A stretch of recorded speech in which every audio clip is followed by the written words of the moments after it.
Hey, I am jumping in the middle of Snake Man's theme. Apparently it's Non-Binary Awareness Day. I said that weird. Non-Binary Awareness Day. That's me. I'm technically non-binary in the sense that gender fluid is a type of... It's like a flavor of non-binary, a genre. But I am gonna do some more tier lists. Continuing the tier lists from last night. It is now time. Sorry, I gave a little spoiler. It's now time to finish the rest of this. So, I originally was going to do fights. Like, which one's the most fun to fight? But I realized that I feel like most of them are not great. Like, let's just say, like, boring fight. Too easy fight, first off. So, you know, you got Heatman, you've got, where is it? Toadman. You've got, like... I'm trying to think. I feel like there's a lot that, like, the thing about these ones is that these are just free. You can beat them without taking any damage pretty easily. Chargeman, kind of. Then you have just, like, boring ones that aren't super interesting.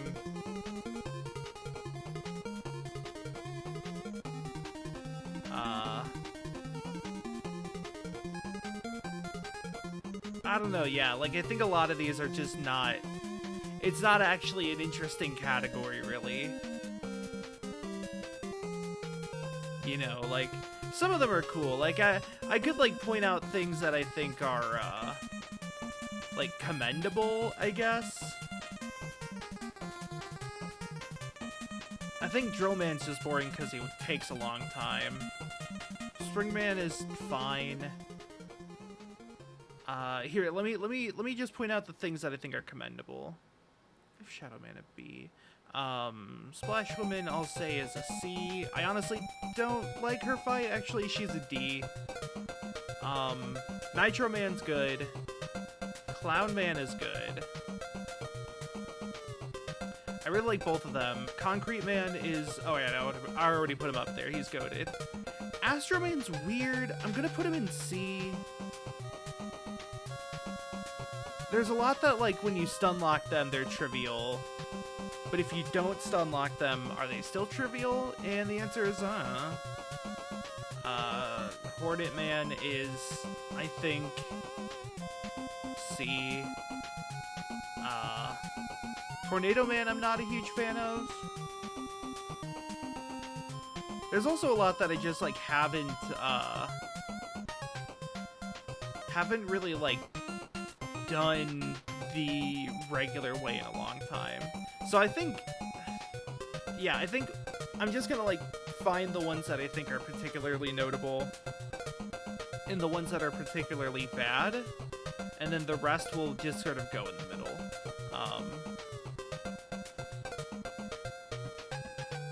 Because there's a lot that, like, aren't exactly, like, interesting, but they're also not garbage. I think, like, these are, like, cheap as free. This is kill. This is, one note. This is, like, anime. And this is, you know what, not bad. That's the ranking system here. So, like, you know, like Snake Man, I'd say he's fine, but he doesn't really belong anywhere. Chill Man, I think, is, you know what, not bad. There's a lot that are just sort of nothing, though. I think Wave Man's one note.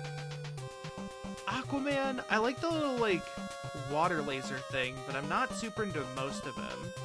Searchman, I would say, is, you know what, not bad. 8 has some good fights, but I think part of that's just because they have, like, you could do more animations and more complex animations, and there's just more options available due to the tech. But like,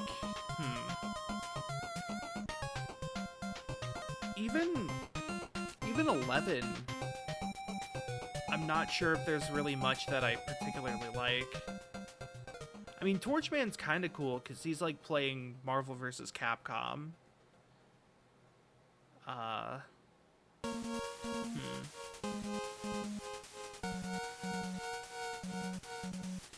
Turbo Man is fine.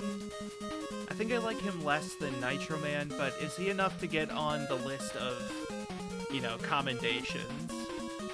Is the question. God, from 11, who was actually, like, cool? I don't know if anybody in 11 was cool. I kind of like Freeze Man. Where is he? I just saw him. There we go. He's not bad. He's kind of like Concrete Man in that he has a lot of crowd control, but like sort of the way you dodge that's pretty fun, I think. Is there anybody from 7 otherwise that's good? Not off the top of my head.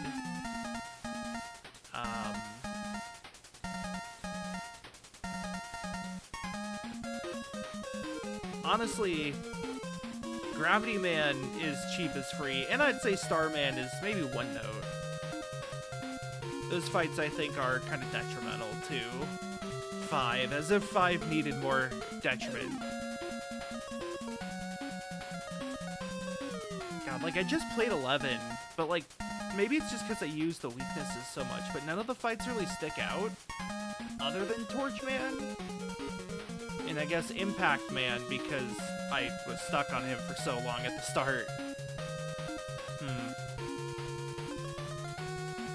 Especially because, like, the fights are kind of built in a way that you're required to use the gears, but then it's just sort of, it doesn't do much beyond that.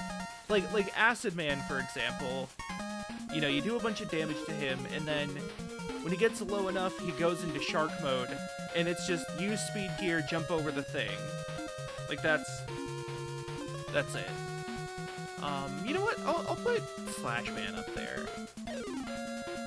Some of, like, the melee fights are kind of interesting. Slash Man's one of the better ones, I think, in that regard. I don't remember, did 9 have anybody else that I like? I mean, I, like, genuinely don't enjoy the Galaxy Man fight. It's just kind of boring after a while.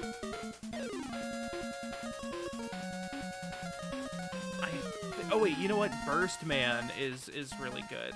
I actually really like Burst Man's fight. Where is he? Where's that asshole? That there we go.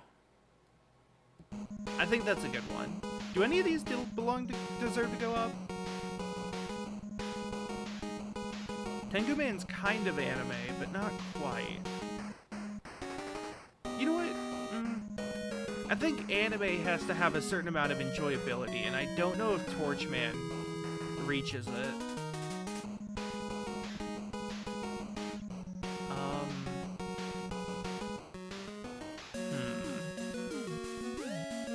I don't remember much about the fights in 6 beyond Blizzard Man being pretty fun. A lot of the classic ones just don't have really, like, interesting or notable fights, I feel like. I keep looking at Pump Man. I don't think I particularly enjoy him enough, but he is fine. I don't think Sheep Man is interesting. Gyro Man is kind of neat because of the way you have to bait out the copters. But I think ultimately he would go in, like, the middle zone. Here, let me just show you the middle zone, I think. Is like most things.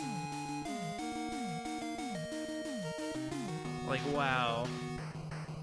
look at all these enemies.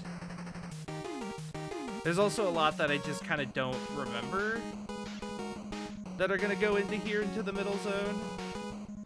And a lot that I think are just, eh. I think a lot of Mega Man 1 goes into one note. Just because, like, they definitely did not have interesting fights in Mega Man 1. Just kind of in general. Blade Man, I think he's fine. Nothing more. Gemini Man, the clone thing is cool, but it just kind of goes on a loop.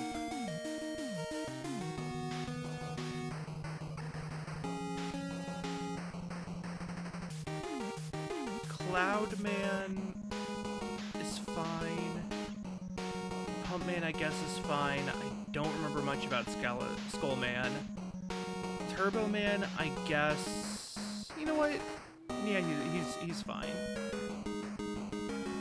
Nightman, Stone Man. I don't remember Stone Man being that hard. He can go there. Spring Man, Top Man. I was thinking of putting Top Man in You Know What Not Bad, because I feel like he's kind of neat. He's definitely more interesting than Charge Man. I'll tell you that much. There's a lot that are just like jump around an arena with uneven terrain and then shoot their weapon at you, and then you gain the ability to use that weapon later. And so like Magma Man, Pharaoh Man, Snake Man, yeah, it's like it happens a lot, and I feel like those aren't exactly that interesting.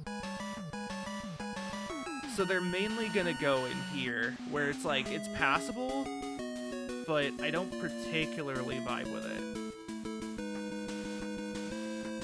You know?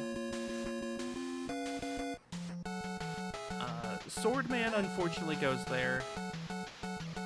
Junkman. This is what I mean, most of them are going in here. Does anything else deserve to go into Kill? See, Kill is supposed to be like the absolute pain fights. Things that just don't work. One Note is like, there's kind of one thing they do. Cheap is Free is like a joke, like ridiculously easy. I don't remember Time Man and Oil Man's fights, but since I put them in other things, they go there. I guess.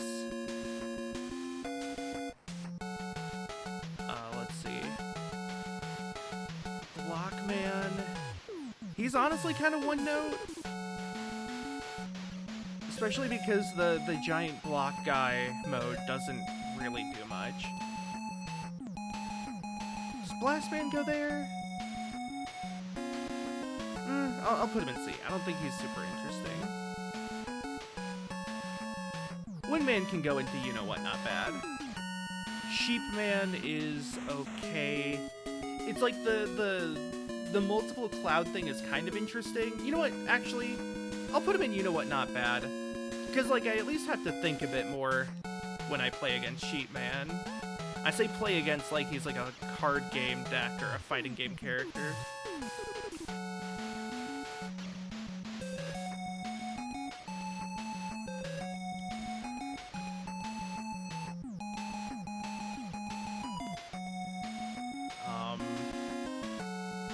Yamato Man have like a spear, like run at you attack?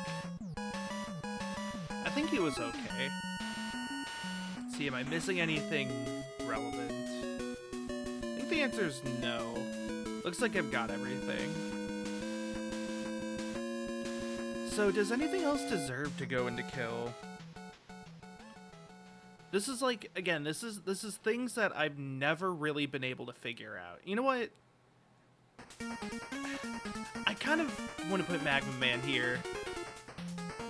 I've done Buster only runs of 9 before, because it's my favorite one. And like, Magma Man, I just remember him being annoying more than anything. Like, it's really hard to tell how he's going to jump. Sometimes you have to go under him, sometimes over. I was never able to really figure that out. So I think I'm gonna put that there.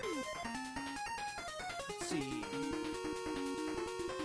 There's some that I like that I want to put in kill, but I like them too much otherwise, like Snake Man. I think Snake Man's okay, but sometimes he's incredibly upsetting. Let's see.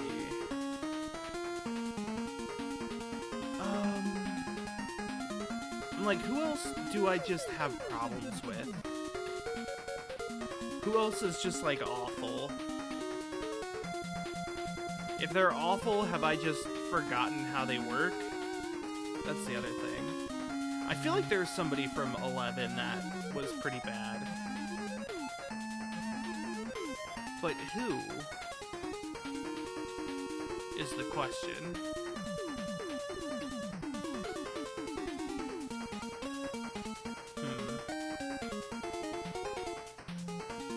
See, normally I would put Pharaoh Man a bit lower, but I feel like I've had good luck with him being Buster only.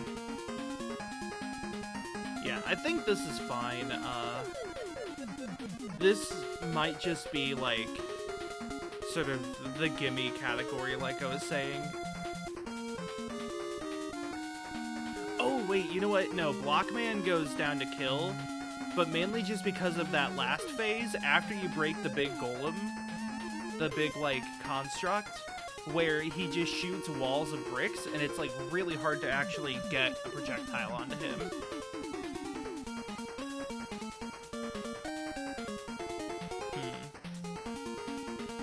Just double-checking things.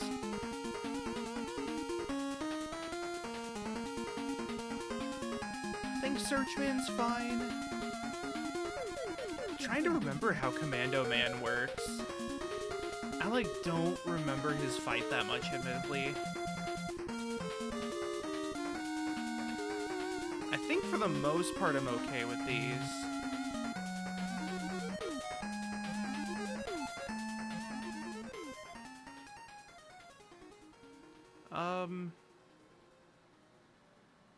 I was thinking of putting Crashman in kill, but he's funny. He's got the funny meme, but, like, actually trying to deal with him instead of just sitting there and watching him dance is kind of difficult. But I'm gonna keep him there.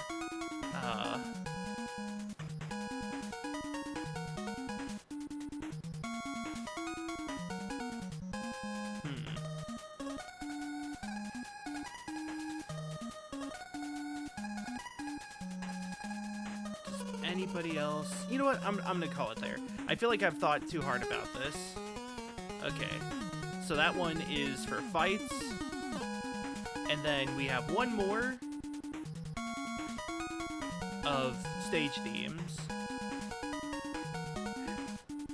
Am I committing to that? Maybe. Let's see, I'm gonna get some stuff out of the way.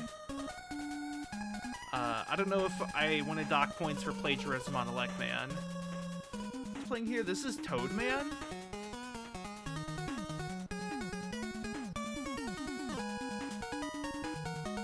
I'm gonna get some other stuff out of the way. You know what? No. This is like bleh. This is aggressive ouchiness / mismatch. Human is dead.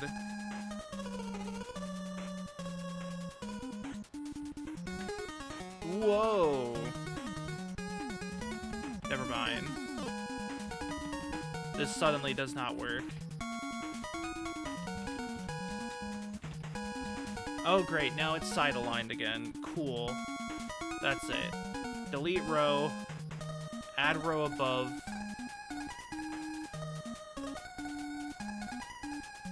This is dark green. And it's gonna be called aggressive. Ouch. And Toadman goes there.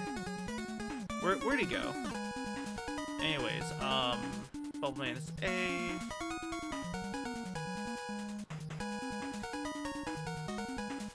And his S. I don't remember Needleman being that bad. Snakeman's S.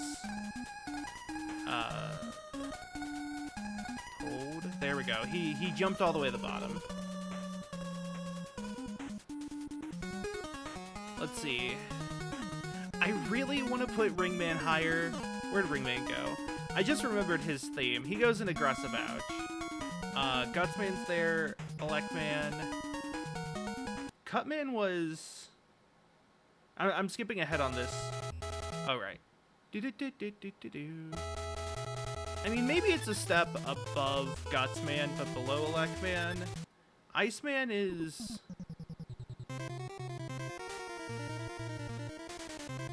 I'm gonna say he goes into Aggressive Ouch. Like, the part after the intro is, I guess, fine. The, like... But I think it's one of the weaker ones from 1. Fireman is... fine. Bomb Man, I don't remember being great. Oh, yeah. This one also just doesn't fit.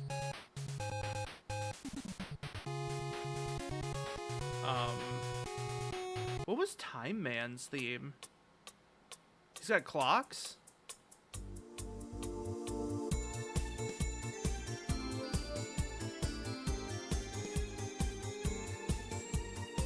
I'm gonna add a new row, by the way. This is going to be called...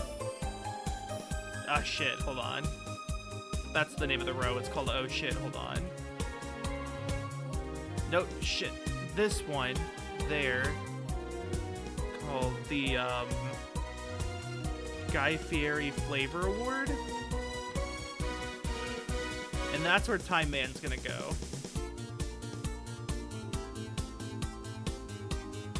Where'd he go? You know what? Time Man, he can... oh, there he is. He goes for the Guy Fieri Flavor Award for songs that are particularly fitting for their Robot Master.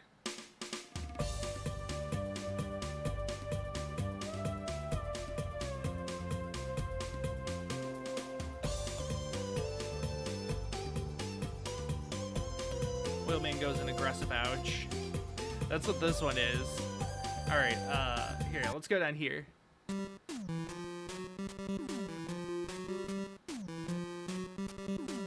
You know what? Nah, he goes... You know what? Okay, I gotta do... So this is like, very good. We have banger slash boinger.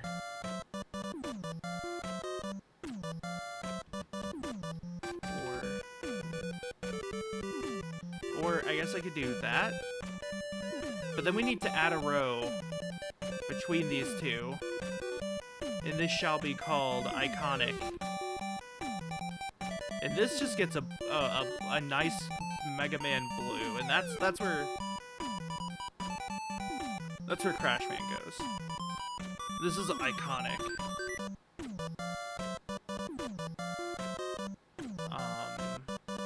Woodman, I think, is iconic, but I don't think he's a banger slash boinger. Okay. What's the rest of Mega Man 2? So I did Airman, did Crash Man, Flash Man. I think he goes into very good, though he does sound like a Pendulum song. I want to say it's Showdown off of In Silico. Is like, it has the same riff as Flash Man. It's kind of great. Metal Man is a banger, I think. It's probably one of the best songs in the series. I already did Bubble Man. I already did Heat Man. Oh, Quick Man. Where you at? I think it goes in B, sadly. He's fine, but I think he's one of the weaker ones from 2. Okay. Let's go to 3. So, this is Metal Man. Hold on. I wanted Magnet Man.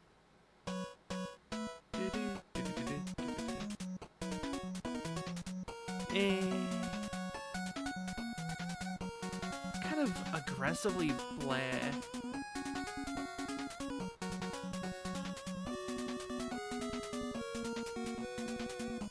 Yeah.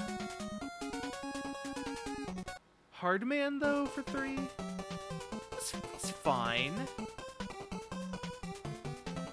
fine. Now to find Hard Man, but I keep saying Dive Man. There we go. Oh, hey, it's the same render that this video is using. I like the part, there's like this weird harmony. Whoops, I didn't want to mute the tab.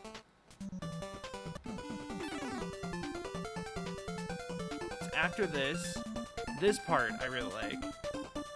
It's an interesting like chord it's going on. Top Man? Oh right, his is good. I like Top Man.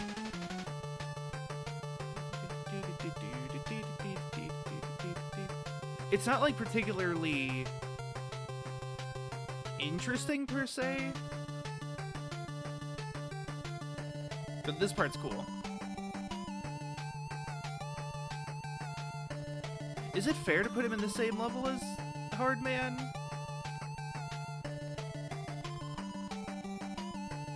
Yeah, I think so. Maybe, I don't know. Let's go to Needle Man after a second. Shadow Man is, I don't know. I kind of don't like it. This combination of instruments. Oh, and the dissonance there. Ugh. Like, I don't know if it's like aggressive ouch, but I'm not a fan of the dissonance. But like the rest of it's fine. Does that give it a boost? Maybe it gives it a boost. Like, it's so close to being good. Oh, but then there's this part. Ugh.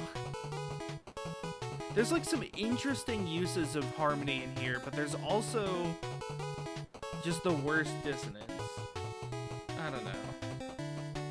Too conflicted. Right.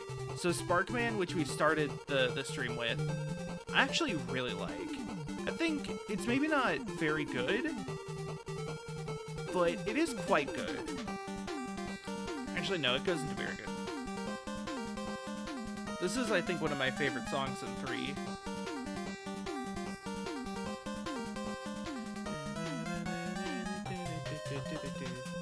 Yeah.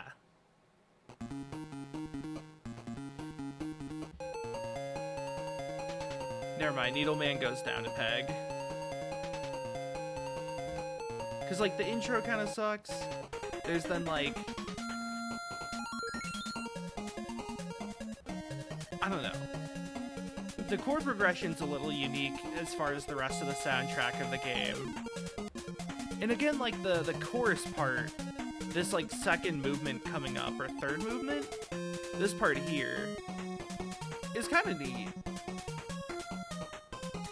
But I think it just doesn't stand out as well as a lot of the other songs in the thing.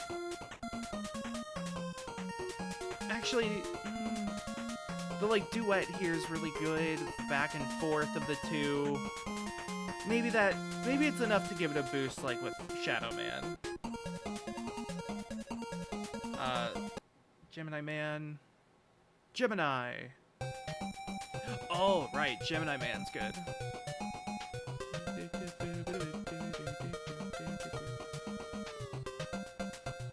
think I'll put him in B for now, but I'm gonna move Top Man up.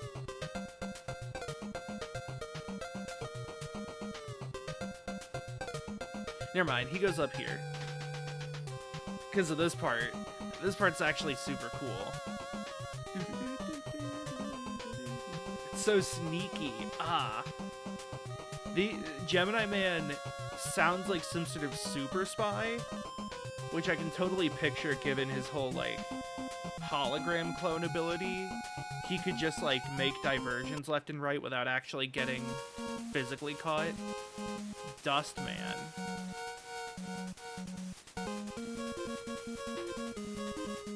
This is an interesting one.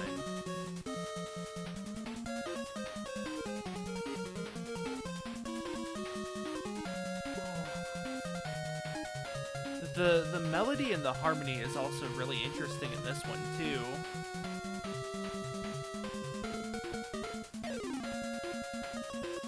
I don't think it's enough to really boost it beyond a C, though. That's Dust Man.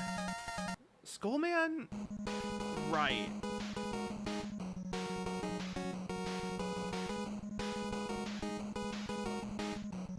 I think this one's like a B. So you have the first part, and then we skip ahead a bit. This part's kind of cool. Yeah, it also has the legatos. Ooh, I'm a sucker for legatos like that in chiptune music. That's part of why I love the Pizza Tower soundtrack, is that the Pizza Tower guy just loves legatos as well. Listen to like Yeehaw Delivery Boy. The song is like 90% legato. It's so good. Some of these I just don't remember. Dive Man's good.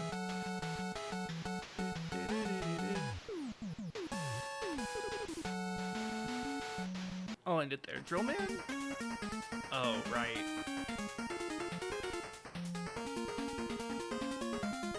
I think I'm putting Drill Man in Aggressive Ouch. I don't think it's particularly good. Hold on, did the video just skip? No, that was just me skipping to a weird point, I guess. Toadman heard Brightman.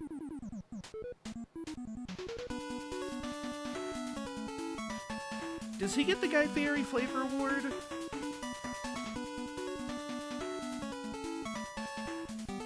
The like beepity boopity is in the background is kind of fitting for it.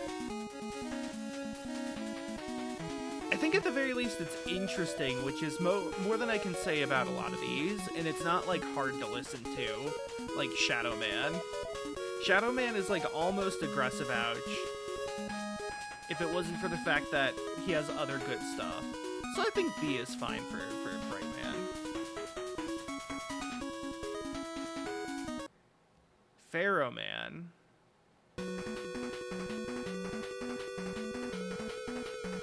It's cool.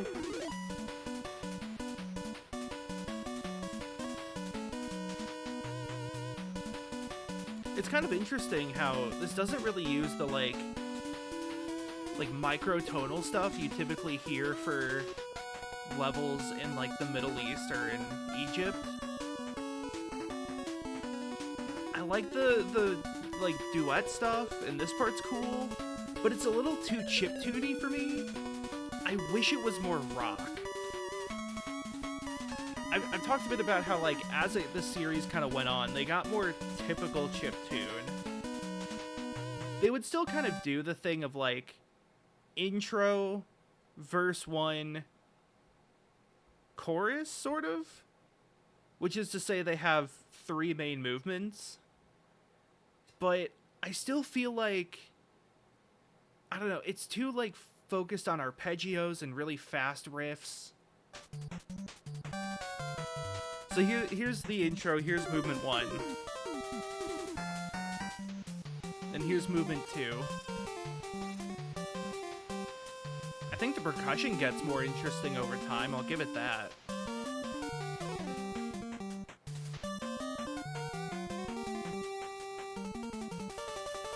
And this is movement 3.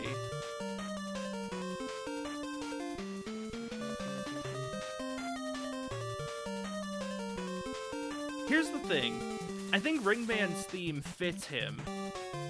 I think the third movement, the chorus as I was calling it, the do-do-do-do-do, do-do-do-do-do, that feels like a ring in structure, because it goes down and then it swoops back up.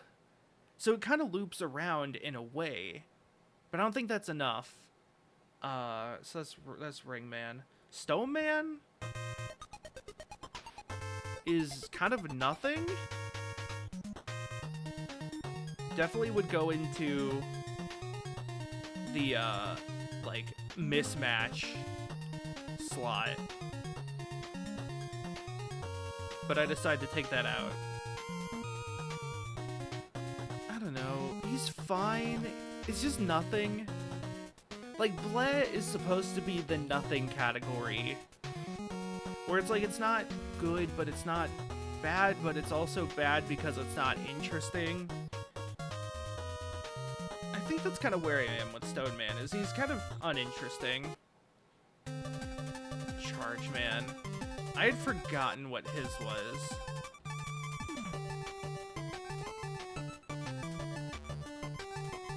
I mean, I like the like ska bass in the background, syncopated. Do do do do do do do do. But this is like super mismatched. You know what? Okay, that's it. I'm adding mismatch.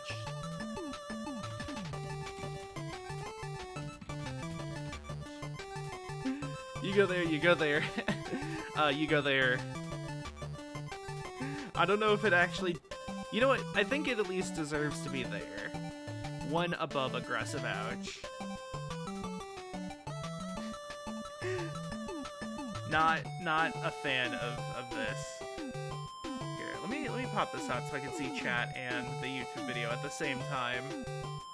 It's of the most importance. Wave Man. Oh, that's Charge Man again. I clicked the wrong timestamp.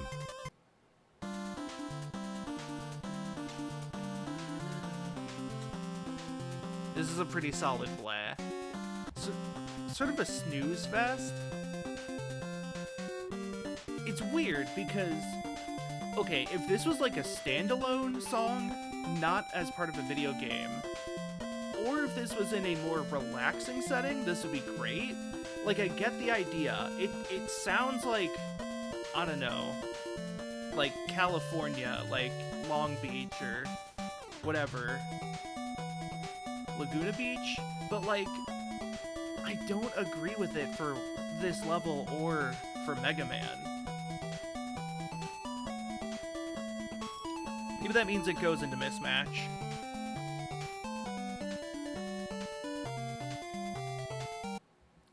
I don't know. I kind of don't vibe with it.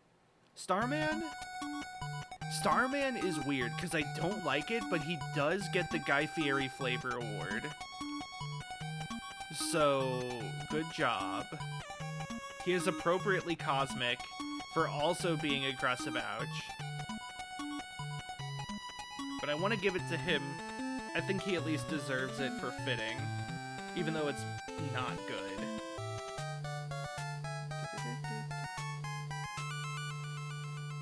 I think the like sort of dissonant stuff and the weird chords also works well for space. It's like kind of alien.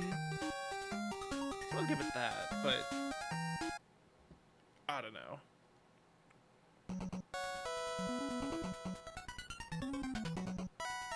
Gravity Man.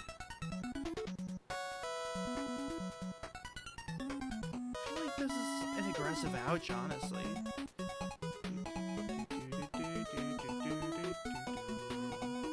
Shit, I remember the melody. That means it's better than that. I feel like some of these are like completely unremarkable, and so they don't deserve to be that low, to like be high. But if it is remarkable to some degree, does it belong? I don't know. This part's actually really interesting with the attack stuff. You know what? Okay, Gravity Man, you can get a C. Maybe not a B. It's definitely not the same level as Quick Man. It is a little ear-splitting, but I'll give it that. It's at least experimental in some ways. Okay, Crystal Man's is just bad. I'm not gracing this one any further. Oh wait, no, this is Gyro Man? Shit, Gyro Man's is bad. I thought I hit Crystal Man. Yeah, I'm not super into this one. I think Aggressive Ouch, notably, isn't just like pain. It's also things that are just kind of rampant chiptune, if that makes any sense. Like somebody just went into Famitracker and spammed notes, which Crystal Man definitely feels like that. Napalm Man is, I think, fine.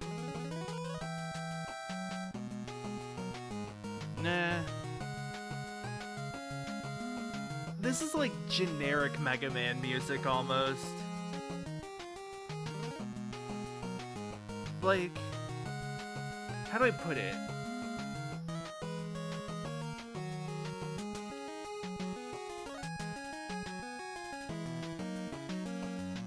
What was that? Was that measure like 7 beats?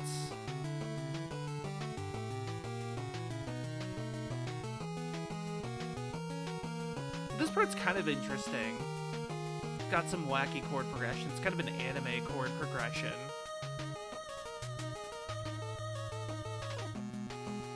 It like approaches prog there with like some wet, like listen, hold on. 1, 2, 3, 4, 1, 2, 3, 4, 5, 6, 1, 2, 3, 4.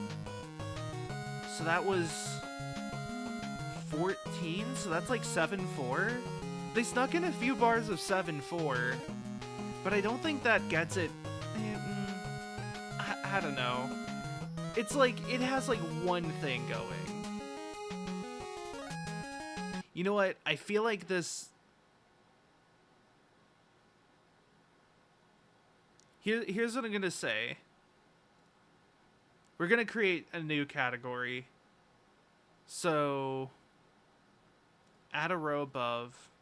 So this is gonna be one thing bad, and this is gonna be one thing good. One thing good gets Napalm Man and Gravity Man. Yeah. I think that's fair.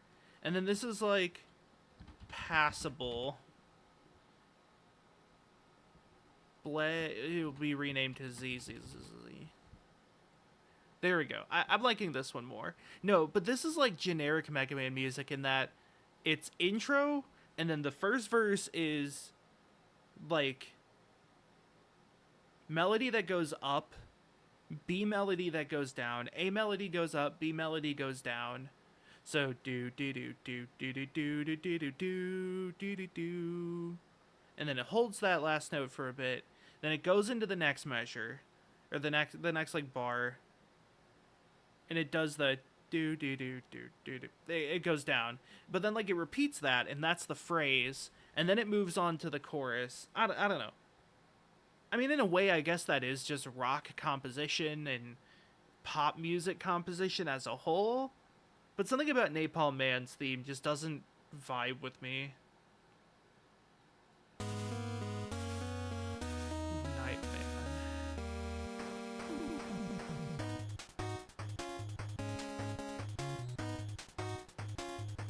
See, here's the thing. 6 has some pretty good music, honestly.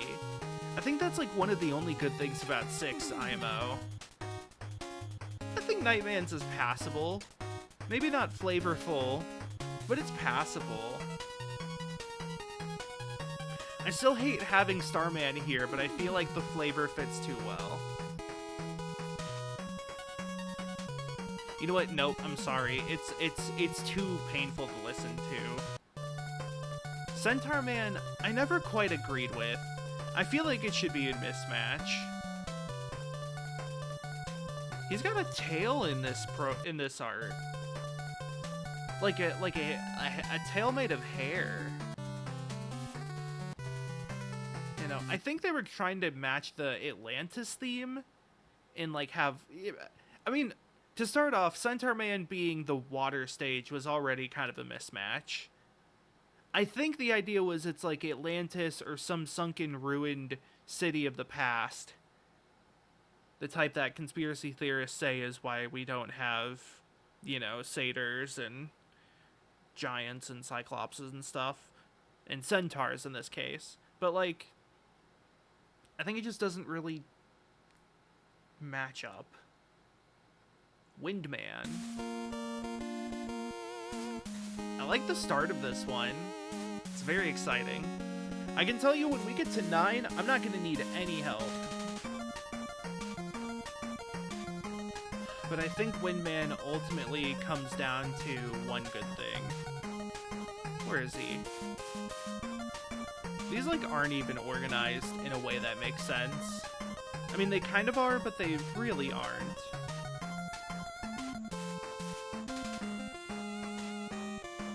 Yeah, I think one good thing is how I would put him. Flame Man? Yeah, that's right. I don't like this one.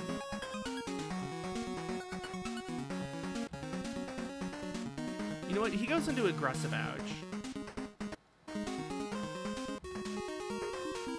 I am worried that making the aggregate score is going to be too hard by having, you know, tier lists with however many categories. But I'll make it work. I'm probably going to have to do that off stream and then present my findings later. Okay, this part's really cool. This, like, breakdown is really cool. And it does the microtonal stuff I mentioned, which further adds to the dubious racial qualities, or dubious racial sensitivity of Flame Man. But overall, meh. Blizzard. I think Blizzard's like one thing bad, maybe even passable.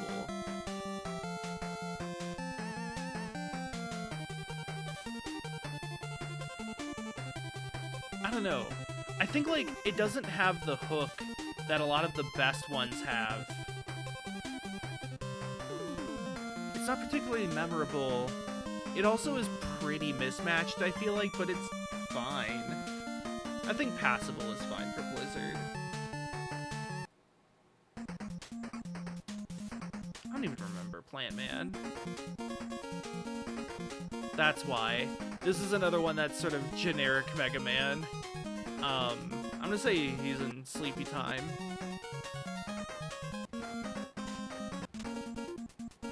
Yeah. It just kind of relies on riffs and motifs that are kind of too present in Mega Man music. Like, this part's too similar to, like, Quick Man. And then there's a part that's too similar to, like, Bright Man. Wait, that's Plant Man. I just clicked on him. Tomahawk. Is, I think, passable? This one's kind of interesting, right? You get this part, and then...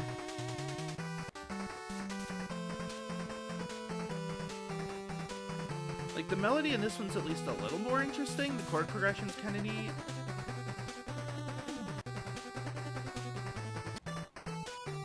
Yeah, I think passable is fine for Tomahawk. Now, Yamato Man. That's not Yamato Man. Where's this dude? I think Yamato Man is either very good or banger / boinger. He's very good. Too bad this doesn't have the Wily themes, because then I would put the Mega Man 6 Wily theme and be like the...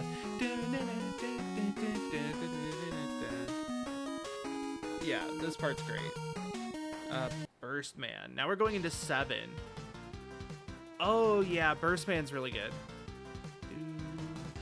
The problem with 7 is that a lot of the music does not match. However, Burst Man is great.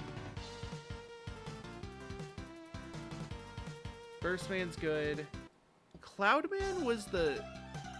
yeah. I'm not a fan of this one, honestly. Is it aggressive ouch, though? It also reminds me way too much of Sky Sanctuary Zone. I think I'm going to give it passable, at least. Because I get it. It's kind of derivative of Sky Sanctuary Zone, but I get it. I'll do that. Junkman? Right. I think that's just kind of boring. I listened to the song, and I think it's like the password menu theme.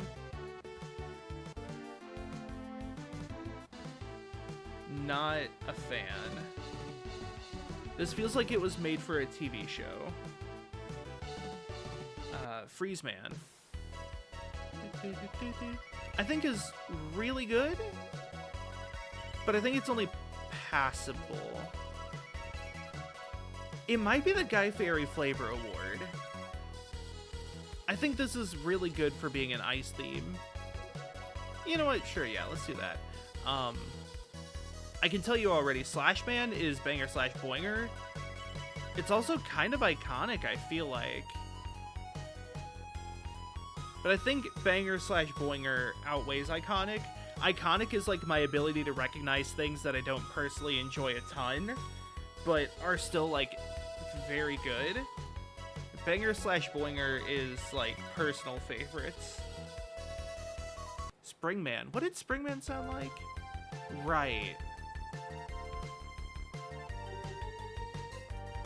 I think they used one thing bad, maybe? Like, I get it. They were trying to make sort of a Playhouse, Funhouse theme. I don't know if it really fits the Springman part, but I get it. It's sort of a toy factory.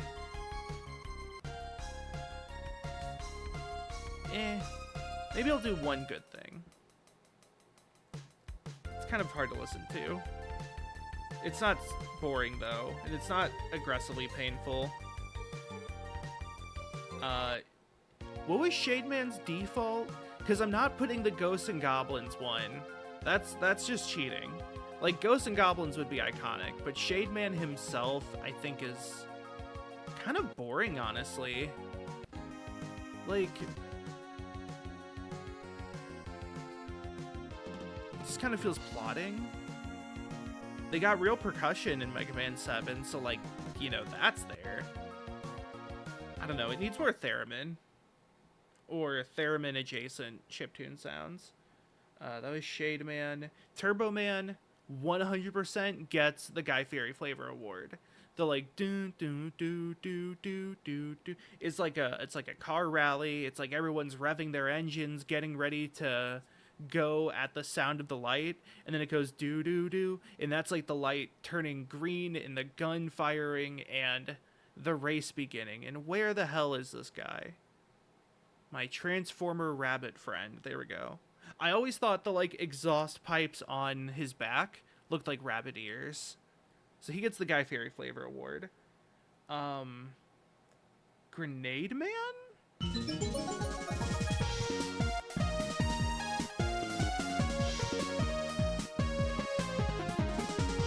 I was like, this is also the PS1 version, by the way. Which version is the one in Legacy Collection? I want to say it's PS1. Or is it Saturn? Here's the problem. The Saturn version just has better music, I think.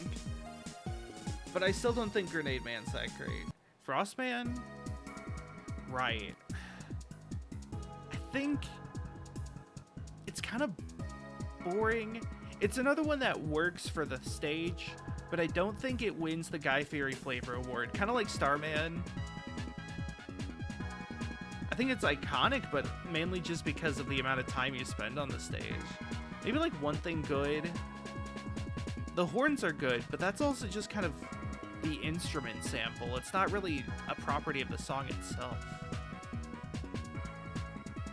I'll give it One Thing Good. I think that's a fair assessment. Tengu Man.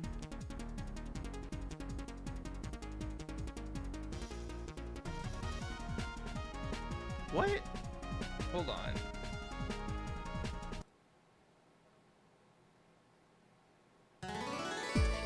Oh my god. So apparently it is PS1 version in Legacy Collection, because I was gonna say the other one I've not heard before. I guess I'm going off of PS1 and saying that Tengu Man is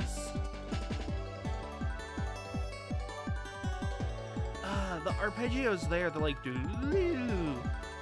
really good and very windy. This makes me think of like Snowboarding Kids in a weird way. I'll put in One Thing Bad. I think I don't quite agree with some of the instrument choices, but overall it's fine. Okay, in that case, Clownman PS1 is not particularly good, but it is the Guy Fieri Flavor Award. Because this is like the theme park carnival sound. Astro Man, I think, is also Guy Fieri Flavor Award. It might even be iconic, but I'm just gonna put it in the Guy Fieri Flavor Award. Where'd he go? I just saw that big boy. There we go.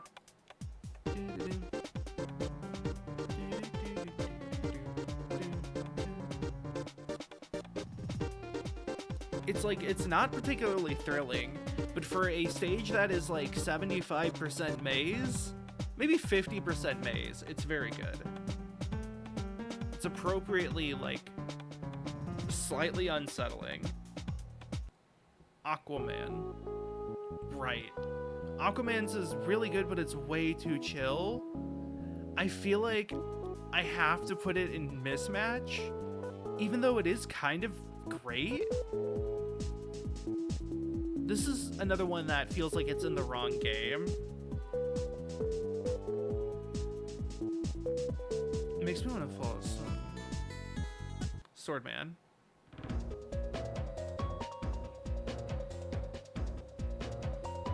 Is like,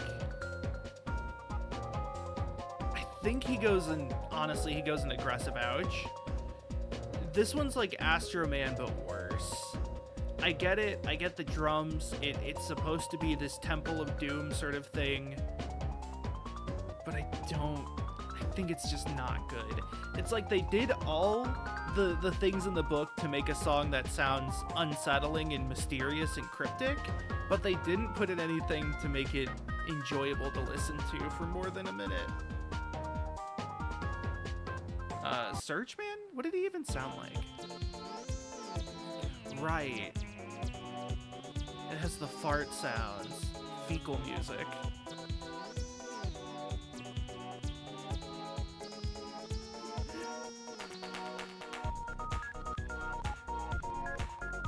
The beeping is kind of works for this, because he has like the homing target thing, the lock on, and there's like an element of like radar and beepity boopity military computers.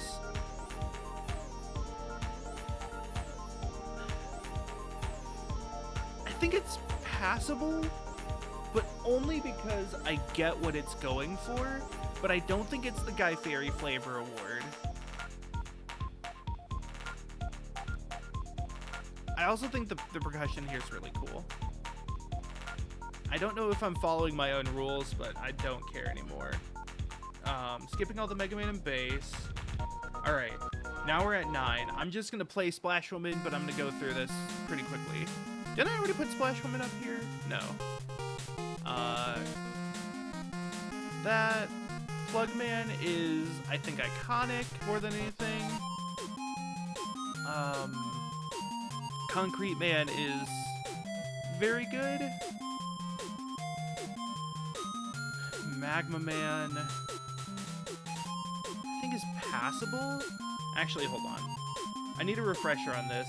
I'm getting, like, mind jammed. Magma Man. Alright, I already put Hornet Man up there. Yeah, I think passable is fine for this. Galaxy Man's iconic. I might not put it in banger, but he's definitely iconic. Jewel Man is very good, I think. Actually, no. Jewel Man's great. Jewel Man has this weird, like, Western feel to it in terms of, like, the chord progression and stuff. Here, let me go down here. Oh, it's so cool. I love it. Oh, that, it's like a stanky saxophone. Ah, so good. Tornado Man is another banger. Banger, bangers all around. Mega Man 9 is only bangers. Nothing that sucks a lot. Okay. 10. Blade Man, I think, is passable. Okay, let me just go back down the line here. Chill Man. I think Chill Man's cool.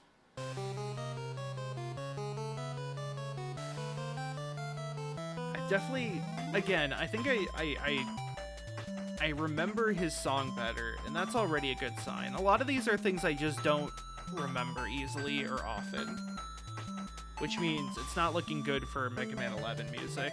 Nitro Man is iconic because it was in the trailer for Mega Man 10, and I think it's one of the most well-known songs from 10.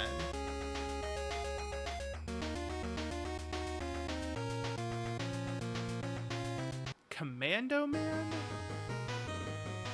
is pretty cool. I think he's very good. Strike Man is Guy Fieri Flavor Award, but he's like the top of the list. He could go in Banger. I need to explain this.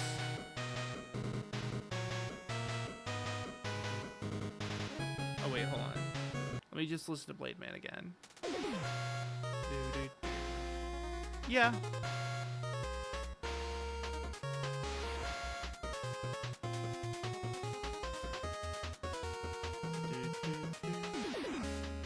Oh, right.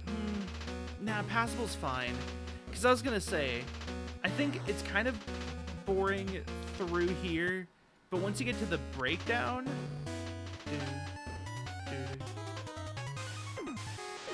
This part's great.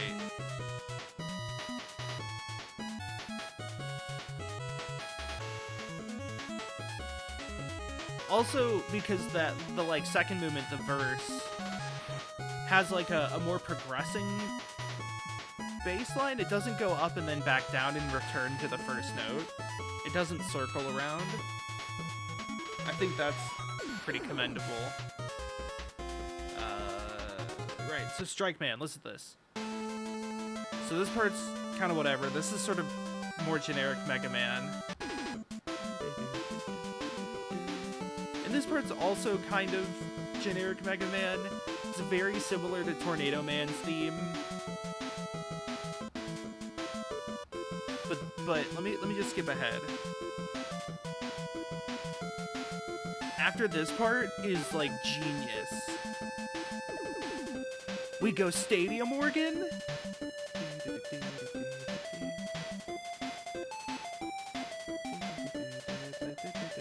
And then we go the let's go team, here we go. It's compositional brilliance. It's gold. Also the I feel like is like maybe not a ragtime, but like an old like organ like stadium organ standard, like an old American song that's like Americana, like not like bluegrass, but sort of that sort of like parade band music, bandstandy. I don't know. I'm not good with genres.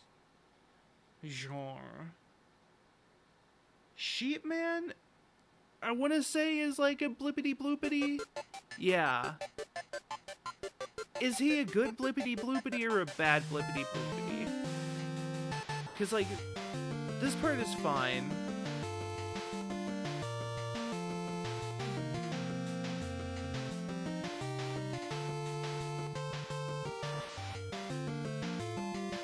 I think starting the main melody on, like, the second or third beat of that bar is kind of cool.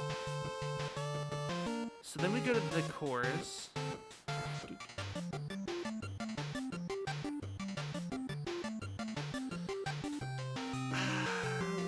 It might be like one thing bad. I'm not super into it.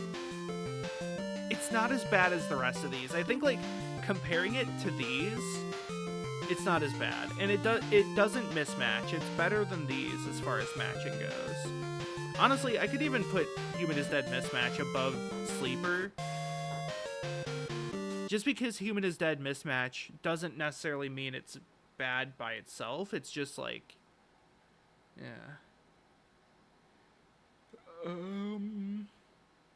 Pump Man. I think it's really good,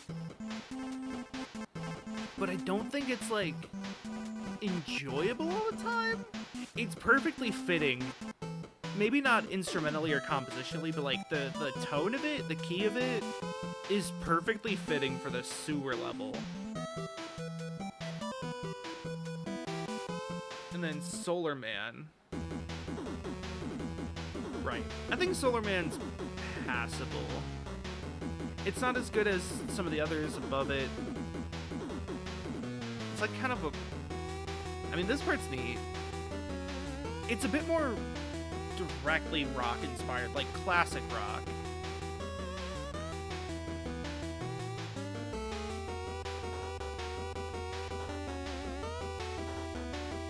But I don't think it's enough. Okay, now we're in 11, which I just like don't remember much about, except that this is a banger. It's also Guy Fieri Flavor Award. Is Bounce Man. Blockman is what's playing right now.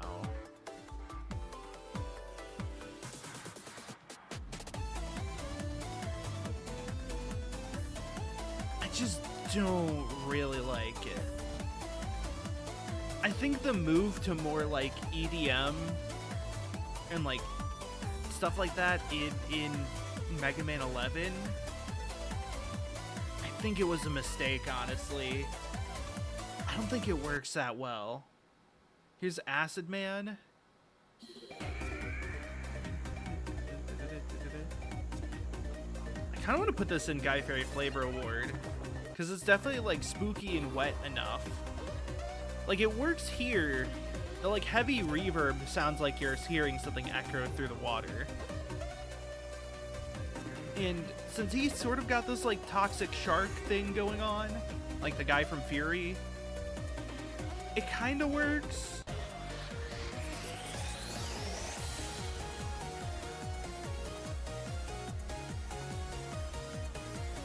I think passable is fine.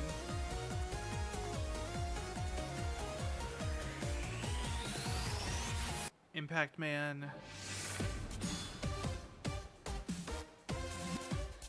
is another one that's like they do a good job, I think, at mixing in the theme of the character overall in these, better than like 5 and maybe even 4 and some of 10, honestly. Like, this has the like power tools, like the metal just striking each other in the background.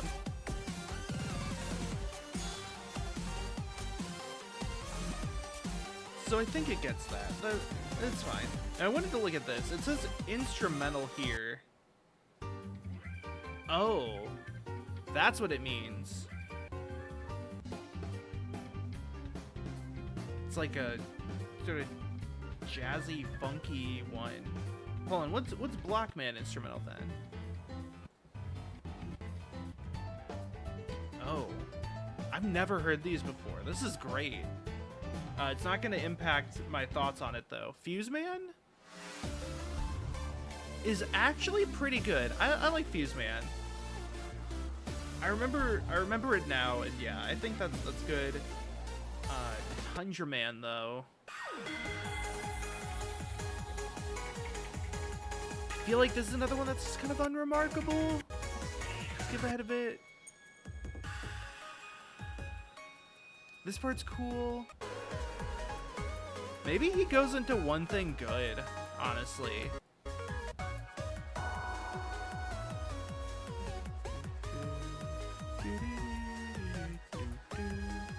That little thing there, they do that a lot in Mega Man 11, it feels like. Yeah, I think he goes in one thing good. It's like, it's technically fine. It's not as aggressively painful to listen to as these, but like, I don't really agree with it. Right, Torchman's is the tense, annoying one. I'm gonna put it in, I kind of want to say aggressive ouch, because there's not like an arc to the song. It just kind of starts at like 10 and doesn't go down.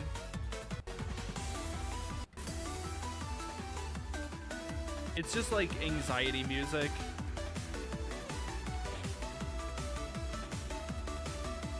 I mean, this part's kind of neat.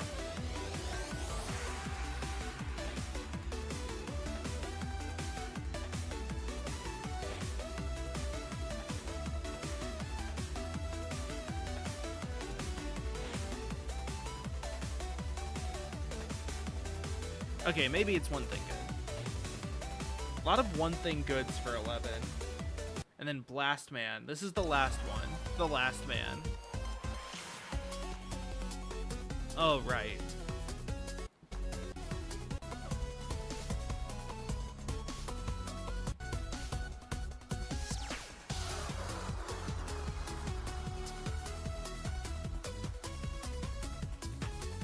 I think he's also one thing good.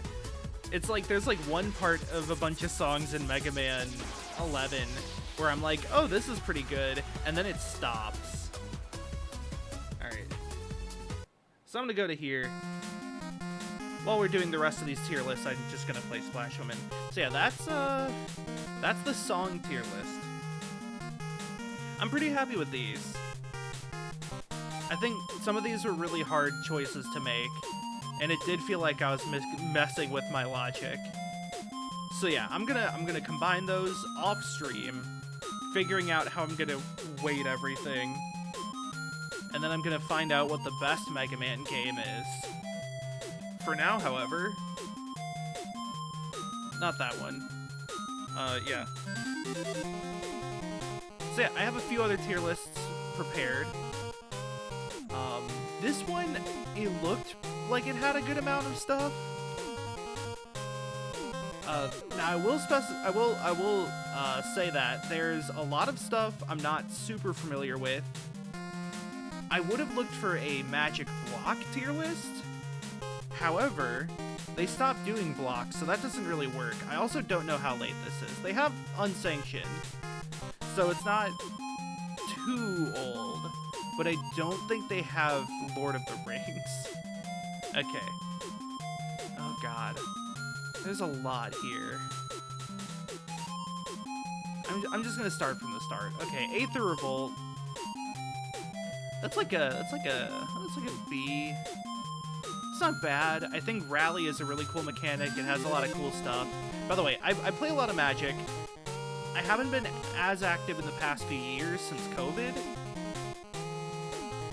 I played a ton between like 2015 and I want to say 2018, 2019. Sounds a lot. No, 2014.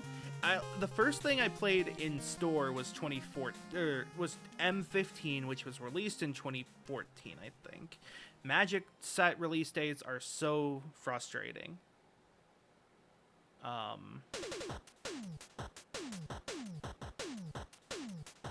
And then I think the last one I really played heavily in stores. I mean, like, I did a pre-release for Brothers War. I did a pre-release for March of the Machines.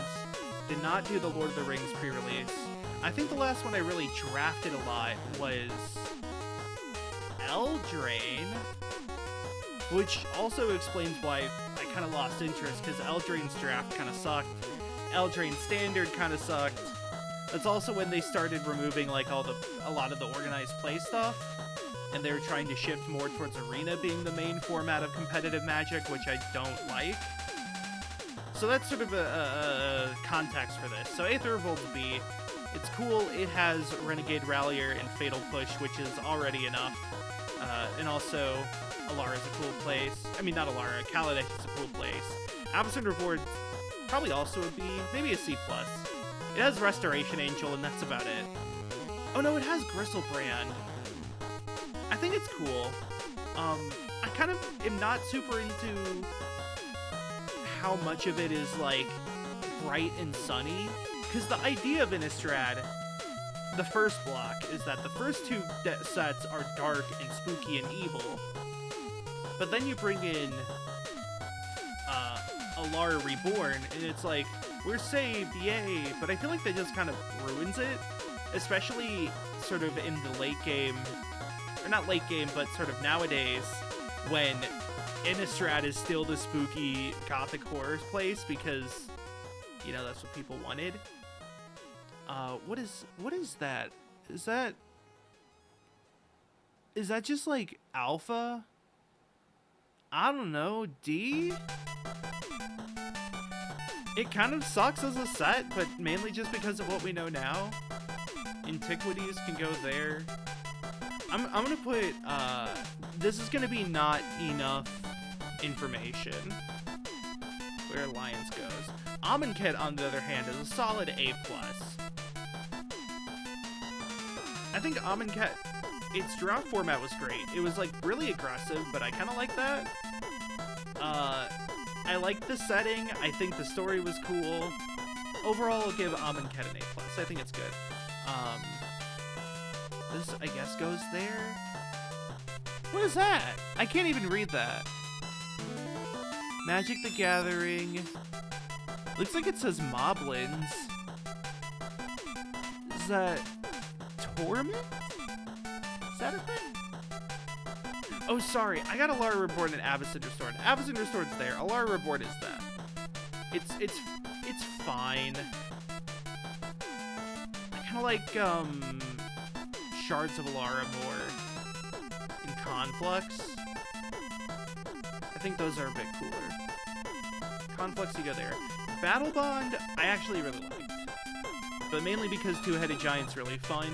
I have played it a lot with my brother, and we're on like the same wavelength, so we will keep just like, we'll say go to pass at the exact same time without even practicing. It's weird.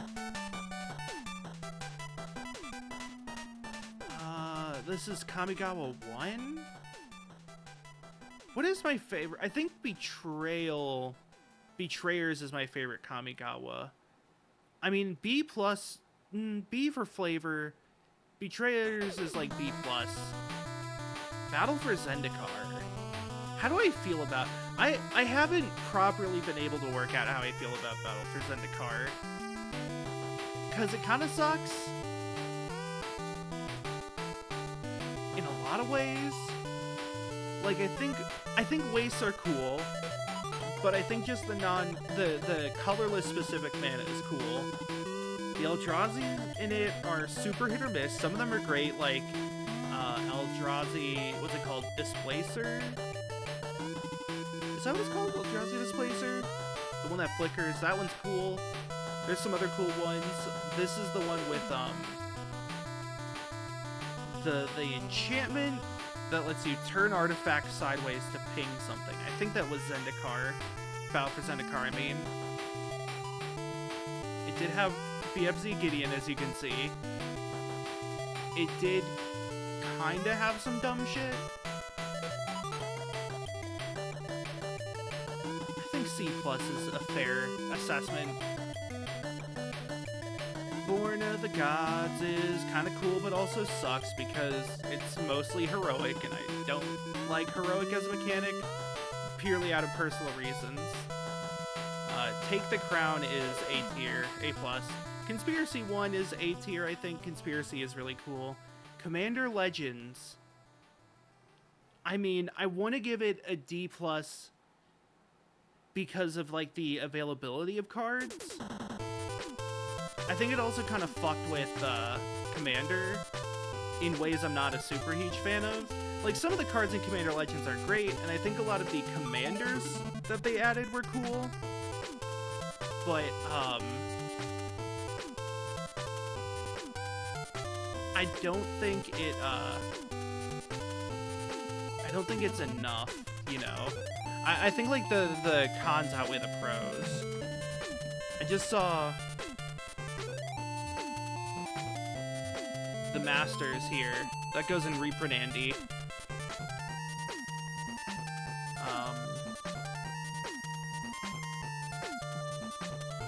What is this? 2010? I think most of the core sets are going to go in the same space. Except, where is M13? Is this 13? 13 goes down a step because of Thragtusk.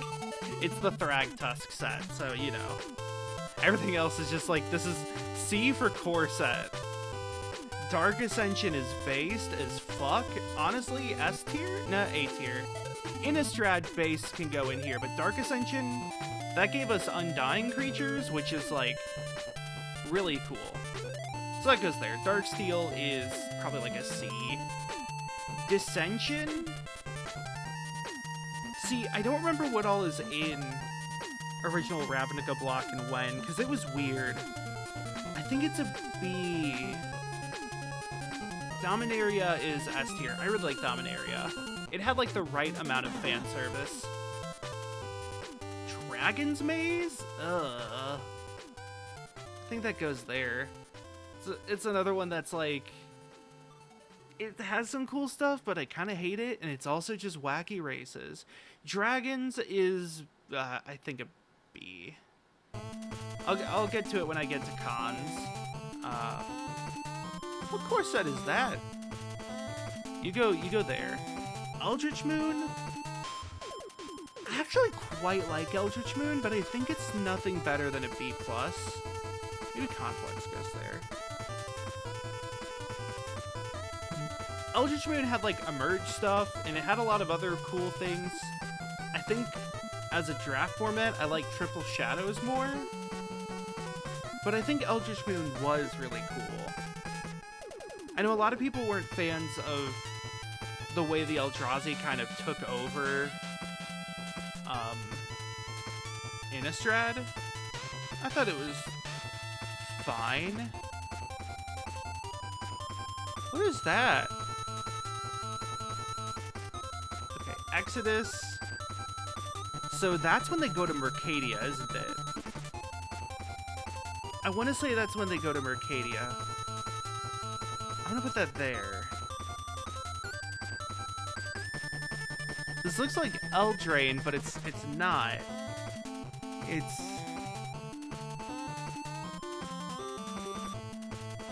not. What is that? I'm trying to tell what the creature is. Fallen Empires, I think, is like one of the famously garbage ones, but it's going there. Fate Reforged. Oh. This is one that I'm not sure about. I'll get to it now. So the con storyline, I think, is really cool. The concept of like, they stopped doing the triple set blocks after this, and I think this is like one of the times where it worked the best to tell a story. Was set 1 is cons, set 2 is they go back in time, change the time stream. Set 3 is return to the future, but it's different. So you have 2 different timelines represented in a different draft format, where the past is the same, but the future is different. I think that's cool. I think Manifest was a kind of a clunky mechanic. Fate Reforged has Ugin. It has some cards that I think are... Actually, Dragons is Collected Company. Sorry, those are getting swapped around. Fifth Dawn is another one that's not enough. I swear to God, I keep looking at this. I can't tell what it says. Is that Eventide? Oh, that might be Eventide.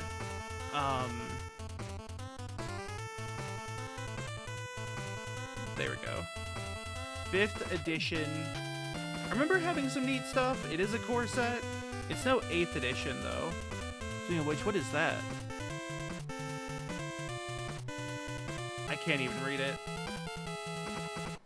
Future Sight is S tier as a work of art. It's not exactly the most playable, but it's cool. Gate Crash, I think, is like a B. Guild Pact.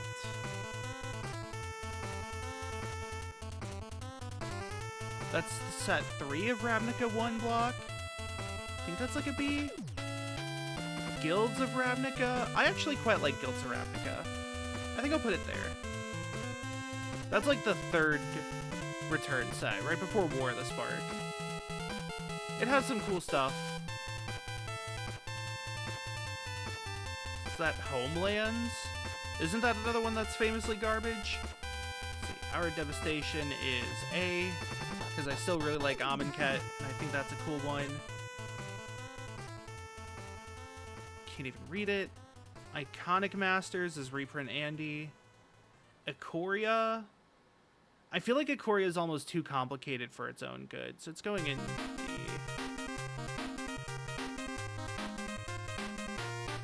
Innistrad. There you go, buddy. looking for you. Ixalan is like a C+.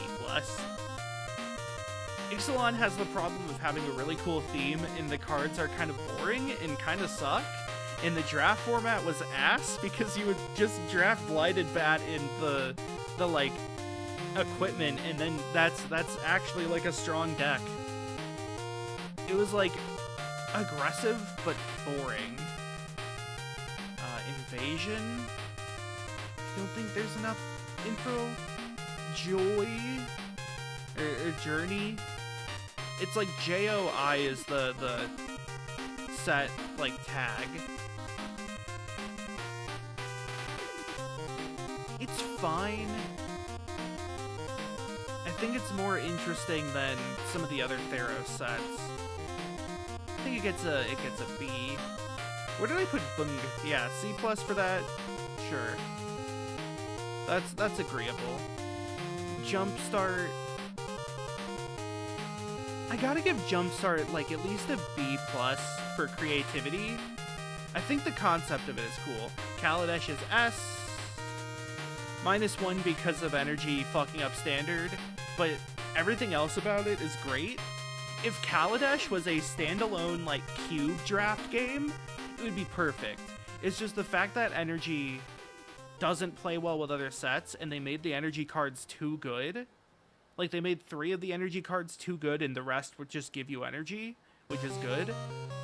Like, that's why Kaladesh is too good. But it's really good. It might even be ahead of Amonkhet. It also has Yahenni, who is, like, gender and based and epic. Khans is S tier. Favorite draft format I've played in is Khans. Outside of, like, cube drafts and master sets. Khans is so good. It's like this really good mix of fixing, bombs, synergy. You could play tempo, you could play aggro, you could play control. There'd always be the table that has 2 people with archers parapets waiting to ping each other to death. Kaldheim, I feel like, is cool enough that it gets a low A, but I didn't actually really do draft for it, so I don't have that. Legends is like a C alone, because it gave us legendary creatures. Legions. Yo, is that Phage? You can see that a lot of the like older stuff I don't have much knowledge of, and so I just don't have them here. Like Mercadian Masks? I think that was fine. I'll give that a C. I'll give that a C+. Remember. Mirage has some cool stuff. I'll give that a C+. Mirrodin Besieged? I think that's a C+. Because that's like when they had Metalcraft all over the place. Mirrodin 1, I'll give a B+. I think it's interesting. Obviously, it was like borked and busted, though I don't remember how much of that was 5th Dawn or Darksteel. Either way. All the Modern Masters go here. Modern Horizons, it has so many cool cards, but also it's so expensive, so similarly to Commander Legends, I feel like I gotta put it here, where it's like, the cards, its existence as a set outshines the contents of the set. Like, similarly to how I rank things based on draft formats, right? So like, Khans is up here for draft formats. Honestly, I like Dominaria's draft. I'm sure when I find Shadows over Innistrad, that's gonna get really high. Neil Patrick Harris can go high. But like, I generally like really like draft sets. Sadly, I have to put Morningtide down there. But like, so like that requires context of like the metagame and things. And I'm already judging other things based on the metagame. So, you know, all of those things require looking at sets in further context, broadened around the rest of the game. And I think, like, Modern Horizons, super centralizing, especially the second one. Modern Horizons 2 goes on the shit list. You know what? I'm actually making a new row. This one's gonna be, like, dark gray. And this is the shit list. I can't even read it. Oh, I just spelled it wrong, too. I'm gonna put... I think these are fine here for now. Like, Ren 6, great card. I wish I could play it because it would be great in my Tier 3, Tier 4, like, Life in the Loam deck. Also just a super expensive card. Maybe Modern Horizons goes a bit higher because of the draft format, and, like, some of the other stuff is cool. It has some good commons. Mystery boosters are shit list. This is a core set, so it goes on the core set. Oath of the Gatewatch, I'm not a fan of. I think that goes in, like, B. So, like, Oath is weird because it has more Eldrazi, it has some shitty Eldrazi. But I also think, like, the, what's it called? Surge? The mechanic where, with you or a partner played or cast a spell already, you can play it for less. It was interesting in Two-Headed Giant. Outside of that, it was kind of dumb. I mean, like, Reckless Bushwhacker was in that, and that's a fun one. Shoutouts to the Bushwhacker, the Hob Tech. It had Follow the Titans, it had... Actually, okay, it goes a little higher, because it had Follow the Titans, it had Worldbreaker, which was a great card, and it had Kozilek's Return, I want to say was an Oath, but I'm not sure, don't quote me on that. So sure, I'll put it in C+. You know what, I'll put it in C. I think overall I didn't super enjoy Battle for Zendikar Block, and I just kind of swallowed it, you know?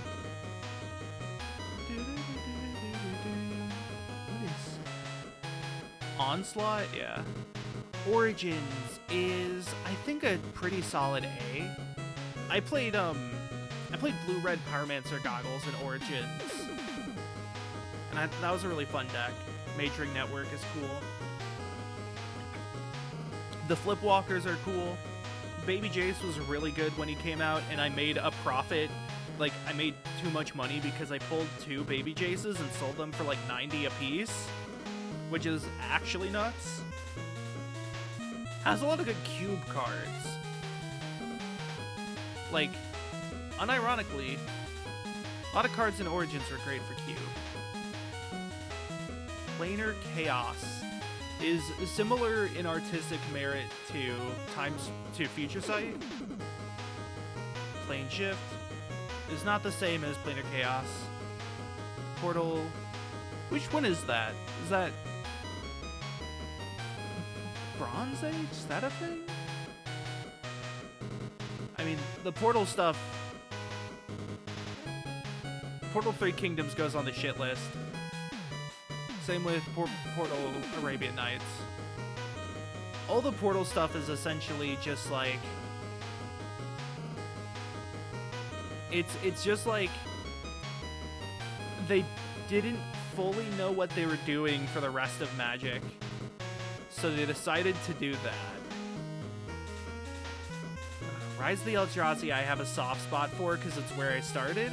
I also have heard it's like a top 5 goated draft set. Never actually drafted it, but it is cool, so I'll put it there. Revised? I don't know. That goes with the other versions of the base first set. Ixalan. Didn't I already have Ixalan? Oh, this is the like Rivals of Ixalan, yeah. That was also not good. RTR. I think RTR is like a solid B+. It has a lot of good cards. I think it has some of the best versions of some of the guild's like concepts. I don't know if I like it more than the Simic one from the third Ravnica, but I think that... Oh, and I guess, not Cypher. The Dimir one from the third set's really good. But Extort's fine and very flavorful. Overload is really cool. It has a lot of just format staples like Psych Rift and Abrupt Decay and DRS. So I could go there. Saviors of Kamigawa? I feel like I don't know much. Where did I put the other one? I put Betrayal pretty high. Kamigawa was a step below it. I think Saviors goes there. Scars was kind of cool. It's not quite new Phyrexia, but I think I can put it in B+ and be happy with it. Scourge. There's like a lot of stuff in the Weatherlight Saga I'm just not familiar with. Shadowmoor. I like Shadowmoor more than the other Lorwyn sets, so you go there.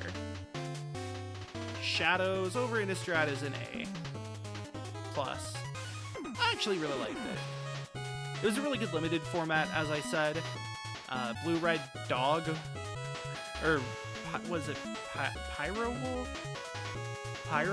Pyrohound?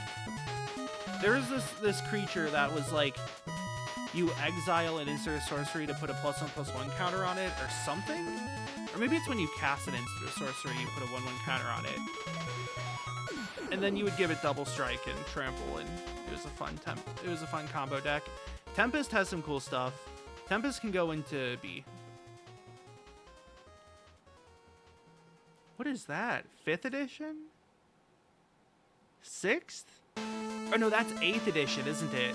8th edition gets a big A because it has Seismic Assault, Trade Routes. We love it. Actually, hold on. What's that had Astral Slide? Was that Onslaught? Hold on. Okay, Shards of Alara is like a B? Stronghold is down there. 10th edition is with the rest of the core sets. The Dark, I think that's shit list. Isn't that where like the racist cards are mostly in? Theros is cool, but I'm not a big fan of how it plays. I think that's sort of my problem with a lot of the Theros stuff. Yeah. Wait, hold on. Which Theros is which? This is the original Theros with Thassa, right? Oh, this is Beyond Death. Beyond Death I'll put a little bit higher. Eldraine, sadly, is like a D. It's not offensive in the way that like some of these are. It was just really boring, and I don't know.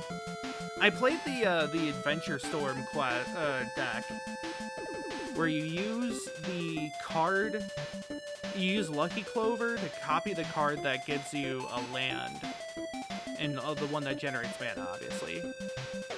Time Spiral is A. Torment. What is this? Is this M core set? I can't actually tell. It just has Liliana on it. It's not any of the Innistrad stuff, so you go there. Unglued. Unglued, I do not think is as good as the first one. So that goes there. Unhinged, much better. That's like a B. Unstable is also a B. Maybe it's a bit higher. I think the worst thing about Unstable is that it gave us Riggers, which we were never supposed to have. Steamflogger Boss would have been the perfect card if we never got anything else related to it. The fact that its only reprint is in Unstable, or like its first print is an Unstable, is fitting enough. Like, that is funny, but man, does it suck knowing what things like that are, or what contraptions are. I kind of wish we didn't have it. Unsanctioned, I have behind me on a shelf, unopened, and I haven't played it, so I'm gonna put that there. Urza's Destiny, Urza's Saga, Urza's Legacy. Wasn't Urza's Saga the one that's like specifically fucked up? You can go in B for being funny. The other ones, I'm just gonna put in C. Visions. Unlimited. Weatherlight. Where the Spark is... It's okay. I think it's like a solid A. Rogue Wake is also okay. It has Jace the Mind Sculptor in it. I'm gonna give it a B. Zendikar Rising. This is like the one after War of the Spark, right?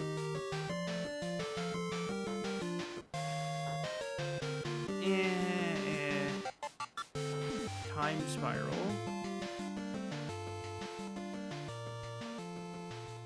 Wait, if this is Time Spiral... Oh, this is Time Spiral Remastered, isn't it?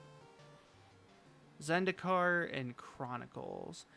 First Zendikar is okay. I think that's fair. Doesn't have Strixhaven in Further, it looks like. It looks like Kaldheim is the last one this has. Okay. It also doesn't have Unfair, which I really dislike because I think stickers are dumb. And it's like too concerned with being a commander set to be an unset. But they didn't make it a commander set. Okay, that's good. So, I think I can still go. These are fun. These are easy to do. So this is one of those, like, you know, 100 game franchises. And I thought that would be fun. There's a lot of repeats of things that don't really need repeats. Like, Pokemon and Pokemon Stadium, I feel like those are the same. Kirby Air Ride's not even a franchise. What is this game? I'm just gonna skip over some of these, and I'm gonna start by putting this in S tier, and like Mario's like a solid B. That's where we're starting, by the way. A lot of Mario here. Dr. Mario, I'm not super big into. Mario Tennis, I like the GameCube one enough, but I don't need it. Super Princess Peach? Some of these are just like games. Luigi's Mansion, I think, is fine. Mario Maker is great because I can't see it on the tier list maker, but it's great because it's essentially them acknowledging the fan community around, you know, stuff. I'll give Strikers a B. I'm just skipping over some of these. Paper Mario goes up there. Mario and Luigi goes up there. Mario Golf is, you know, there. Like Toad, Captain Toad, I don't think I need to do. Princess Peach, I don't think I need to do. So they have Donkey Kong, but not Donkey Kong Country. But they do have Donkey Konga and Donkey Kong Barrel Blast. Mario vs. Donkey Kong, by the way, is A. I will not take further questions, but I am going to move things down a bit.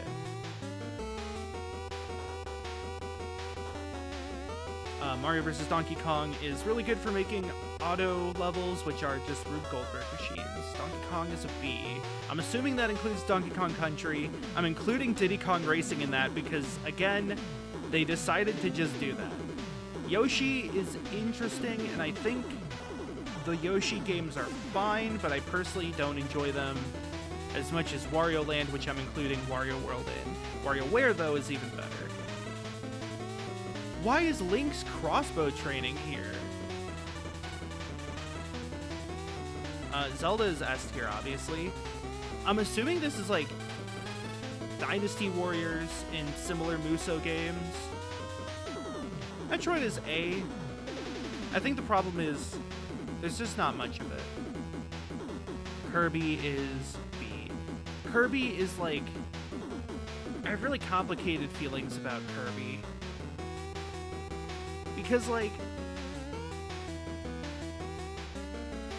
I think it's good. You know what? Actually, yeah, let's do this.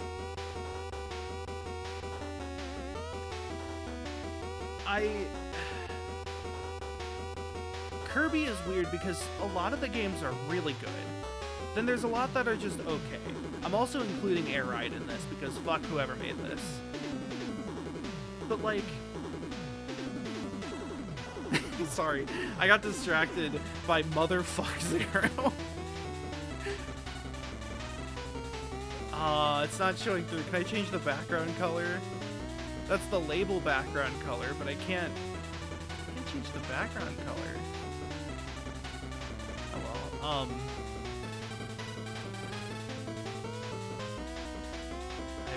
not super into these. Played Pikmin is great.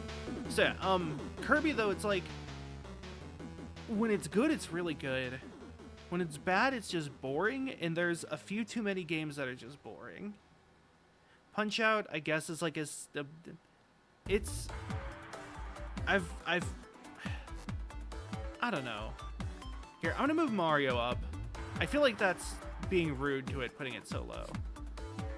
But Punch-Out is like, I like Punch-Out Wii. The other ones are decent enough. Maybe this is the first D?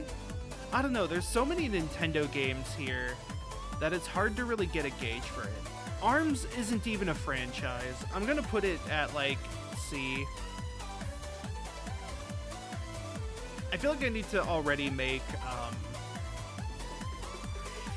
like new tiers. So this is goated. This is like always nice. More good than bad.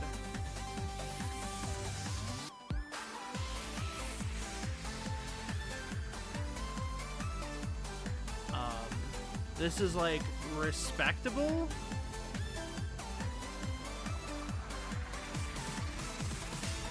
This is, so that goes in respectable.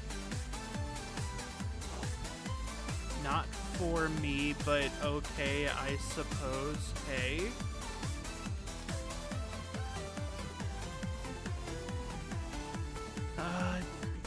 Like Duck Hunt. Does that even count? Animal Crossing is, I think, always nice. It's not in my favorites though. I don't want to put all of these dumb Pokemon spin-offs in the Pokemon category. Splatoon is, I think, always nice. Excitebike? Chibi Robo, I've played one. I'm gonna say I played one and it was good. And I'm also gonna put Pikmin there because I've only played Pikmin 1. Fuck, I pressed enter. Nah, damn it, now I have to delete the row. Add row above. And this one is, I've only played one and it was good. Okay. And what did I have in there? I assume it'll show up later.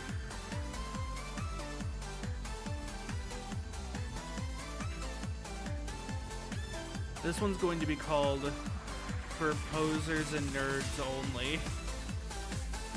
Like, who would put Game & Watch as like a series on their favorite things? Me? I feel like it doesn't count. Wii Sports is, I guess, fine. Brain Age? So many of these do not work well. Actually, I've never really played Brain Age, so let's go there. Academy, Nintendogs, Labo, Clubhouse, 1-2. Nintendo Land was fine. I need to add more of these. I mean, more, I need to add more rows. Hold on. Add a row above. This one is called Fine, I guess? Without caps.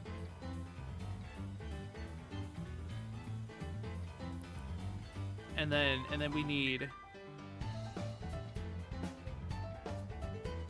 we have a Hot Trash Tuesdays.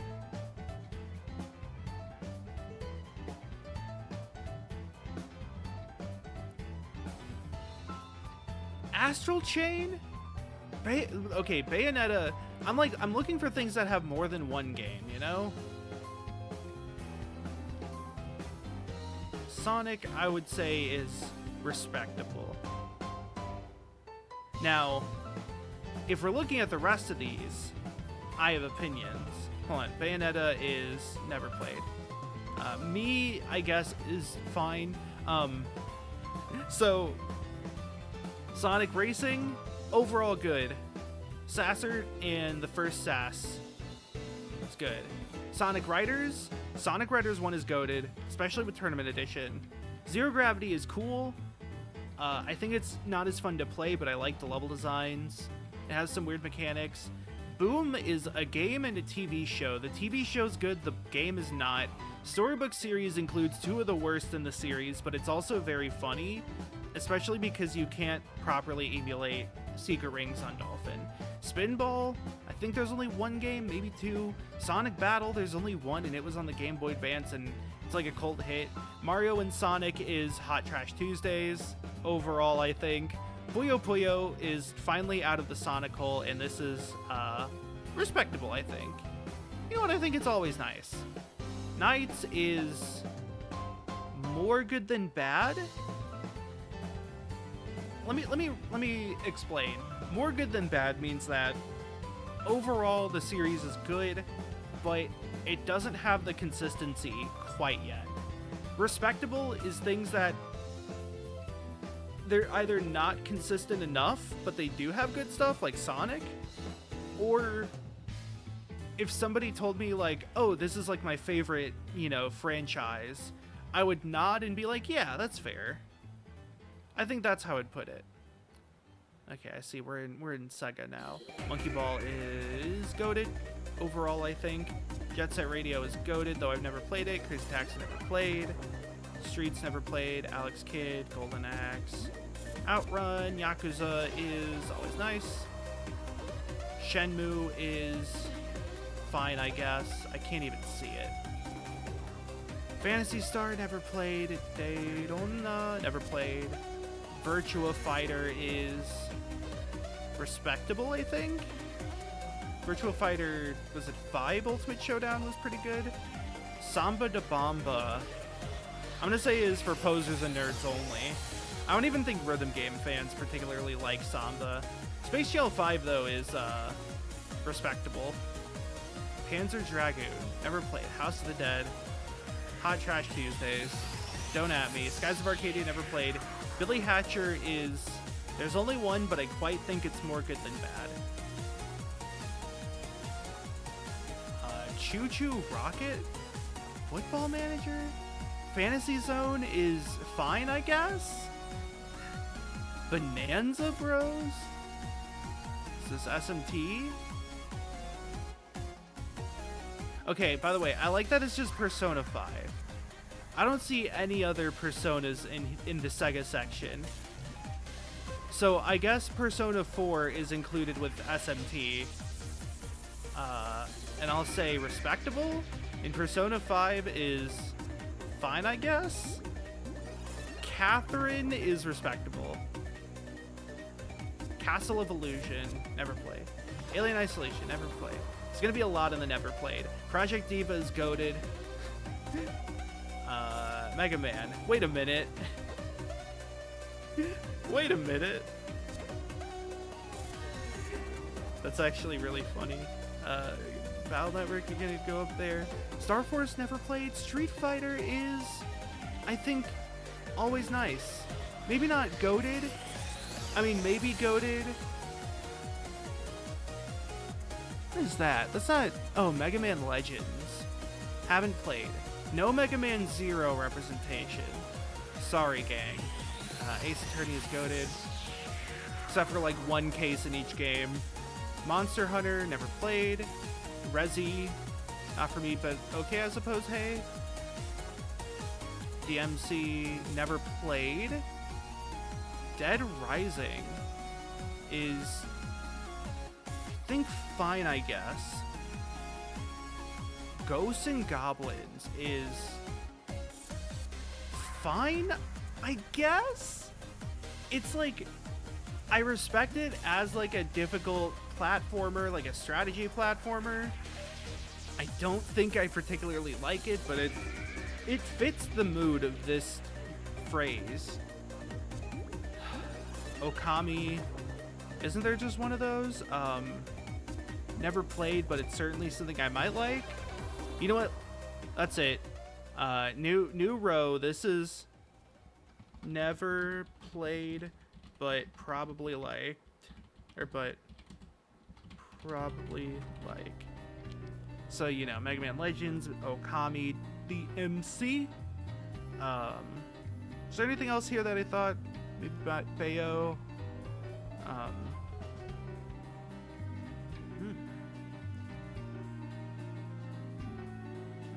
F-Zero, Mother. Yeah, that looks good. MVC is goated. It's Marvel, baby. I just saw that and I was like, yeah, that's it. I'll fight. Beautiful Joe goes with, I guess this is the Platinum Game Corner. As a Strider, Darkstalkers is goated. There's gonna be a lot of fighting game franchises in goated, it seems, because it's good. Is that Bionic Commando? Captain Commando? He has a game. This is DuckTales. We'll go into, never played but probably like. I have DuckTales Remastered by Way Forward, but I just, you know. Pac-Man World, on the other hand, is like, I think respectable.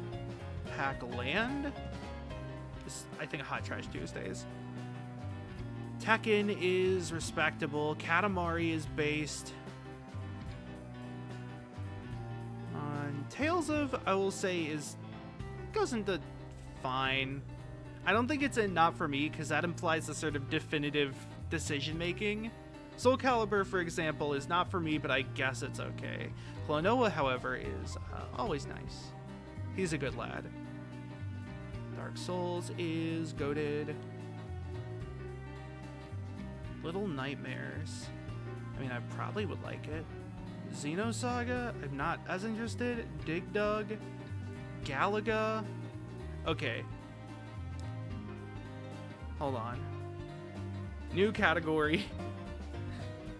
This is the Galaga Miss Pac-Man 2 corner.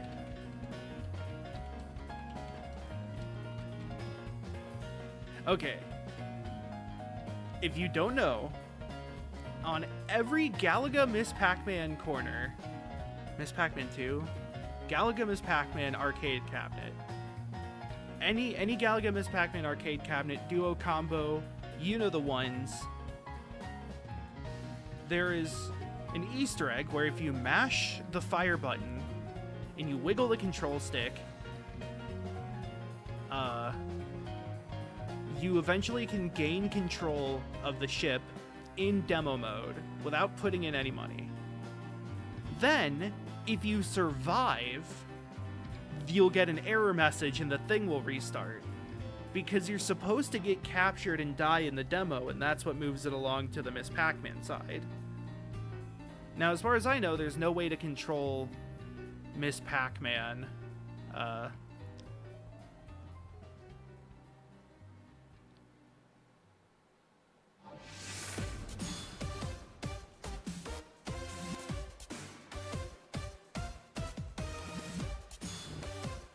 Yeah, as far as I know, there's no way to control Miss Pac-Man this way. Like, there's no Easter egg for it.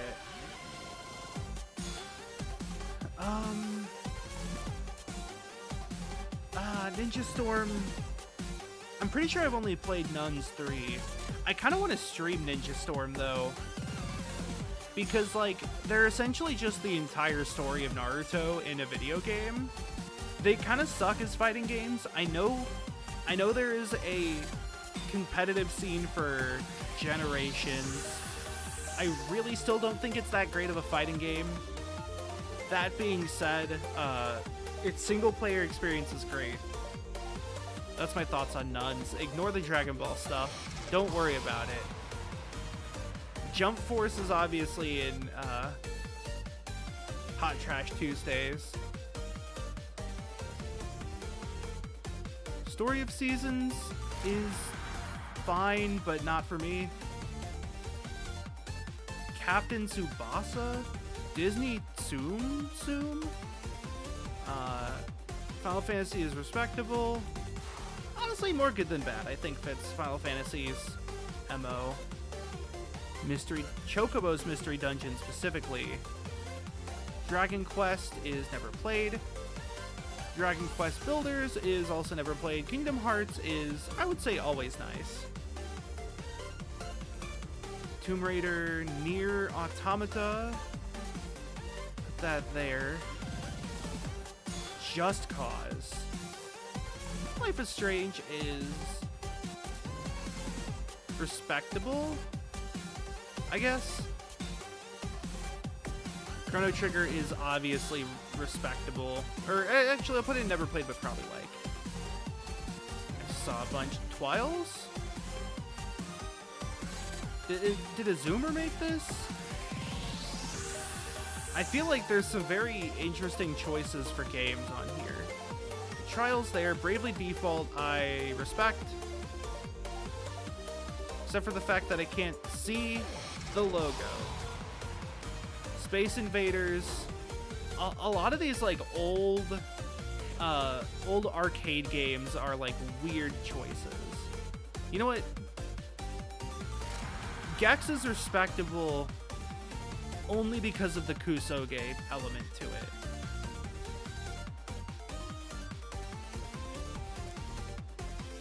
I can't see. There's Octopath. Okay. Ballin. Obviously that's Hot Trash Tuesdays. Like if somebody said Gex was their favorite series, I'd probably think they're an interesting person. Mario RPG is like respectable, but it also feels too similar to Mario & Luigi / Paper Mario. Okay, this is Metal Gear. If this includes Metal Gear Solid, I'm gonna say goated. Castlevania is, I think, more good than bad, but it does have some bad. Bomberman is, I think, not for me, but that. Contra is, haven't played. Silent Hill is not for me, but, it's good. Actually, no, it's respectable. Again, the idea is that if somebody told me this was, like, up there in their favorites, I would nod and be like, yeah, that's fair. It means there's definitely some quality. I think DDR is goated, but I can't play it anymore because of my tendinitis. Frogger is fucking weird. How do I put this? So, like, obviously the arcade game, kind of nothing nowadays. It's just old and has all the attributes of an old game. There was a while where they really tried to make Frogger a thing. I want to say up through, like, the Wii. There was a PS1 game that was okay, but then there was, like, a few Game Boy Advance games that were pretty good, some GameCube PS2 games that were good, and then some DS games that were good, but one of them required using the microphone, and it made me go out of breath, and so I almost physically could not beat it. I liked Frogger as, like, this maze avoidy thing. There was this freeware game made in, like, Game Maker Studio called The Maze Game Remastered that filled a very similar role of, like, it's sort of a puzzle game, but it's mainly just watching enemies move down predictable pathways and, like, quickly maneuvering through them. I don't know, it's a different type of platformer, but I really enjoyed it. I kind of wish they made more like that. I feel like now that, like, $10 and $15, small releases are popular, they could do that. They could do a remastered version of the GBA games if it wasn't for the fact that Konami doesn't care anymore about video games.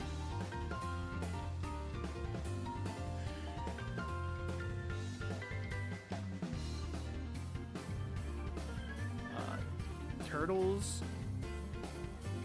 I mean, Turtles is, I think, fine. I'm putting all the Turtles games in that.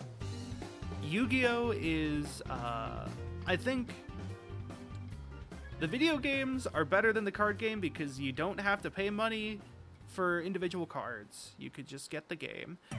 I would get the DS ones and use Action Replay to unlock all the cards, and that was always fun. So I think it's respectable. I have very complicated feelings on Yu-Gi-Oh! That may require an entire video to actually sort through.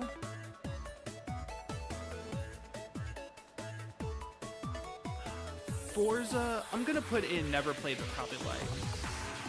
I've had Forza Horizon 5 on my wish list for a long time. AoE is not... I've come to the realization that I am not super into RTS games. I like watching them, I like reading about them, but playing them, I just can't handle all the micromanagement. It's just a little too much for me, so that can go in not for me but respectable. Flight Simulator is probably never played but probably like. Connect is Trash Tuesdays. Crackdown, never played. Fable is...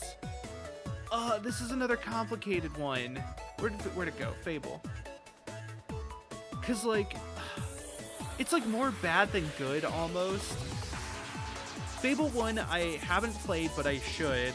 Fable 2 is okay. I think it has a lot of issues that really show its age nowadays. It's very much of the time. Man, but Fable 3 is so bad, and then they just, didn't really do anything with Fable after that. So, I don't know. I guess fine, I guess. I could jokingly put it in I've only played one, but it was good, but I feel like that's not really the case. Blinks? Hexic? Who's doing this? Grounded? Fine. Never played. Zoo Tycoon, more good than bad. Zoo Tycoon, is it 1 or 2 that I have? It's just good. But they made remakes and spin-offs that all suck, and it's, Minecraft is goated. Even though I don't really play it a ton nowadays, I think, outside of the cultural context of Minecraft, not making an objective statement. Already, I've never played Jet Set Radio. The music is just goated enough. But, that being said, Minecraft as a game, I played it a lot, mostly creative mode. Sometimes I go back and just place blocks and have fun doing that. I really like the Minecraft parkour people made. Shouts out to, what was it, Tetrix? Was that the guy who did a giant parkour level that was so big that it could barely run? Even nowadays, I think of going back and trying to mess around with that type of stuff because it's fun. The mechanics are simple. It's just it's building blocks, but you could walk around in it. It's good. Minecraft is good. I don't think it's a controversial statement to say that. Cuphead's respectable. Never played, but probably would like. I also own the game, so I should. Ori, I played one and it was good, but I don't think I'd want to play the other one. It was fine, but I kind of didn't enjoy a lot of it.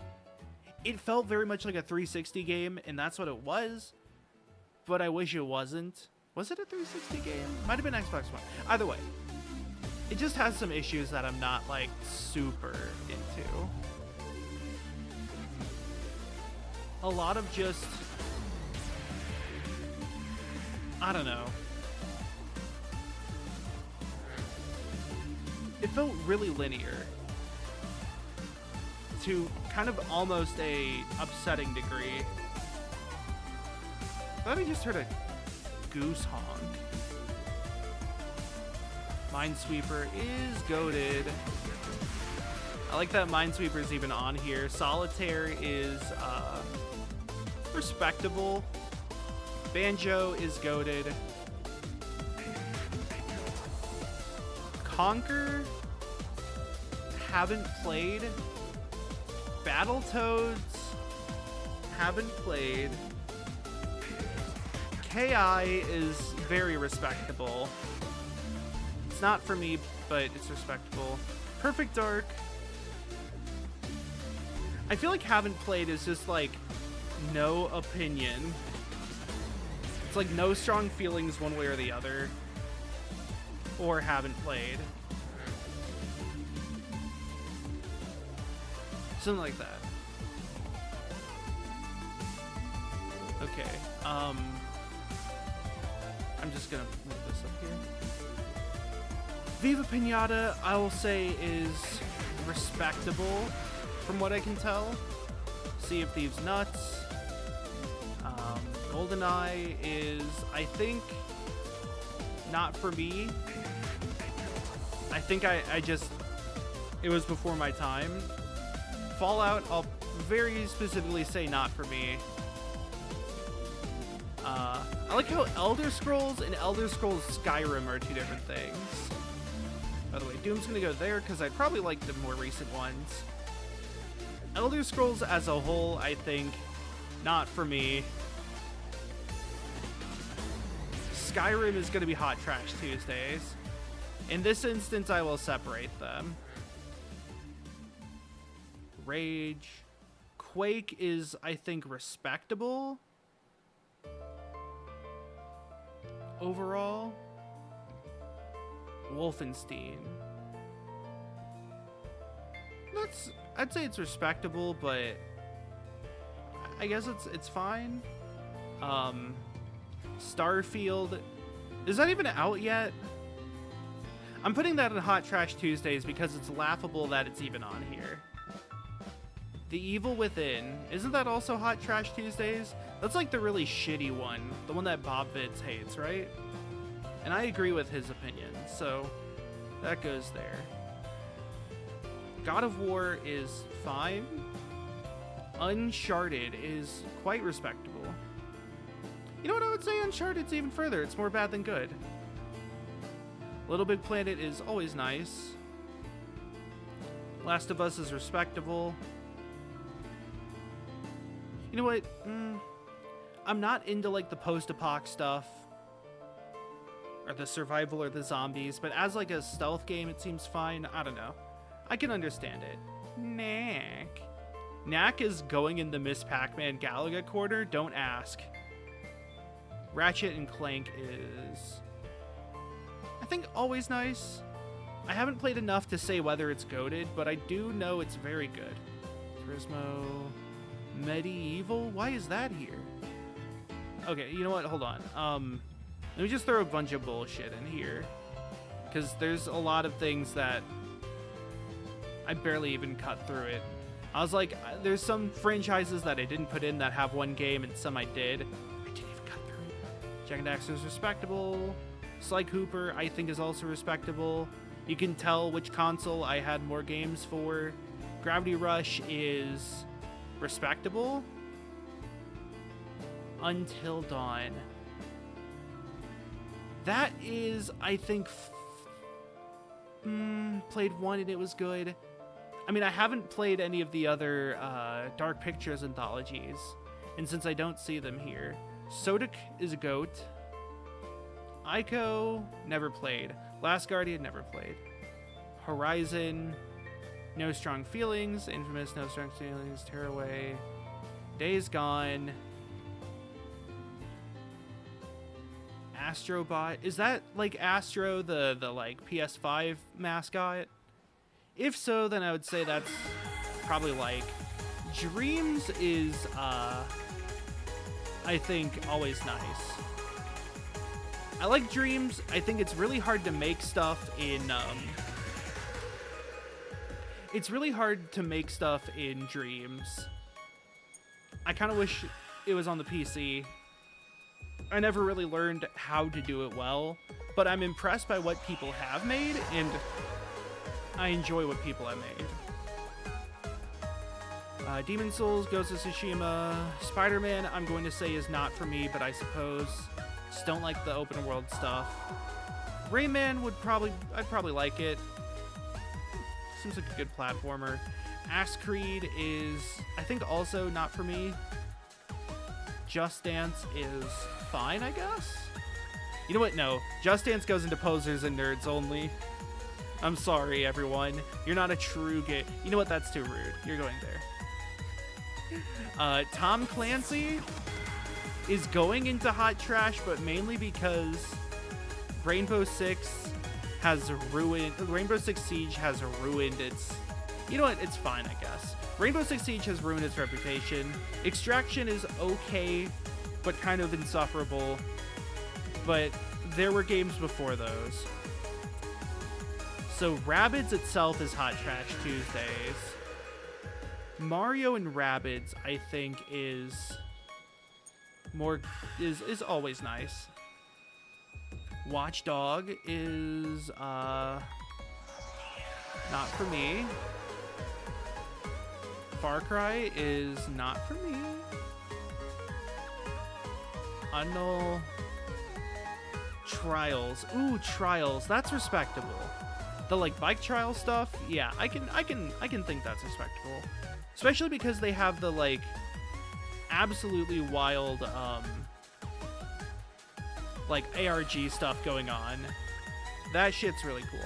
Prince of Persia, I think I would like it because I like a lot of action adventure, hardcore Zelda-like stuff. I'm excited for the 2D one coming up.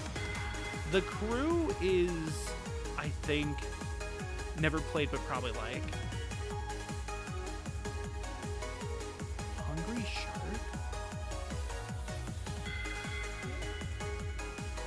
I vaguely remember something like that. So that can go there. Brawlhalla goes there even though it's huge just because I think it's a shitty game.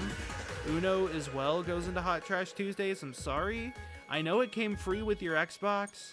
Monopoly was literally supposed to be bad as a commentary on capitalism, and for that it's actually goated. It's not a good game, but it's also art. South Park, Stick of Truth. It's too South Park for me at times. It's fine, but it's too South Park.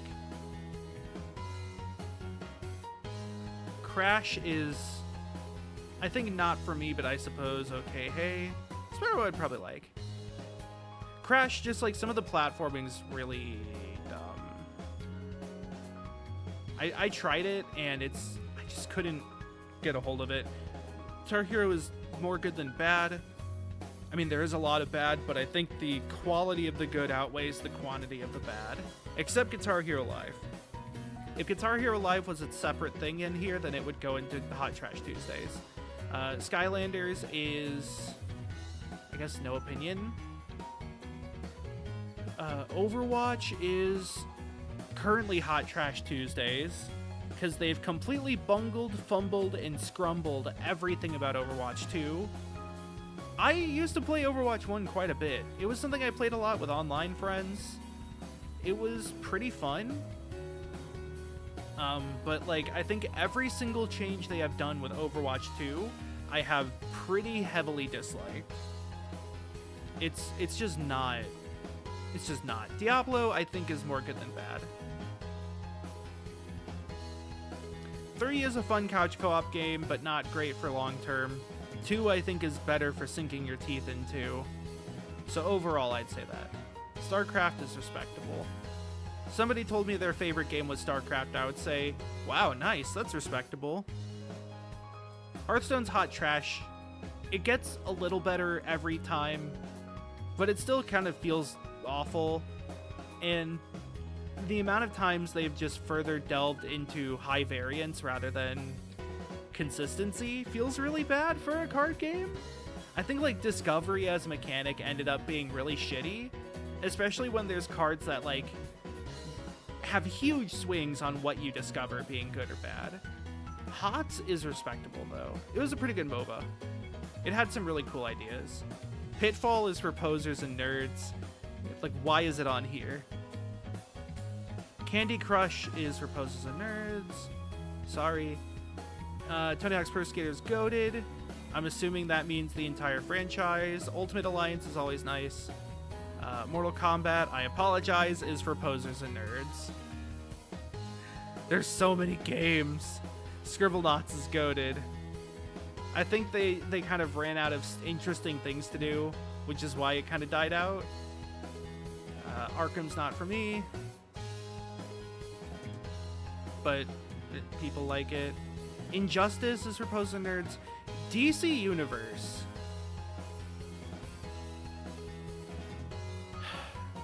I gotta catch my breath. I've been talking a lot. I might have to take a break in the middle of this. DC Universe. So I had like a free-to-play MMO phase where I tried everything because, I mean, you know, couldn't buy video games all the time. I liked a lot of the ideas in DCUO. Like, the animation canceling combat was really cool. The concept of taking the Trinity and adding a, like, fourth one to it to make, like, a square or a diamond was cool.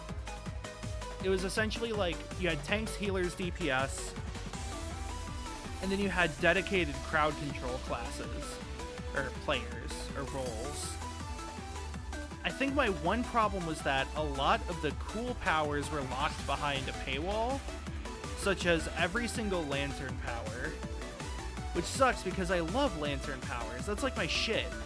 That's like, whenever I get the chance to play like a DC character, it's a lantern. In Injustice, which I saw down here, oh, I put in hot trash, didn't I? Where did Injustice go? Did I stumble and put it in the wrong spot? Anyways, I saw Injustice somewhere around here. And, is it really not in...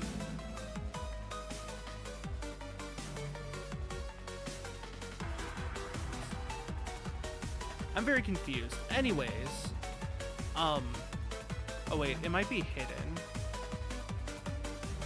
Anyways, yeah. In Injustice, I played Sinestro because I was like, oh cool, Yellow Lantern stuff. His lantern concerts are cool. He's not Hal Jordan, so he actually has interesting ideas.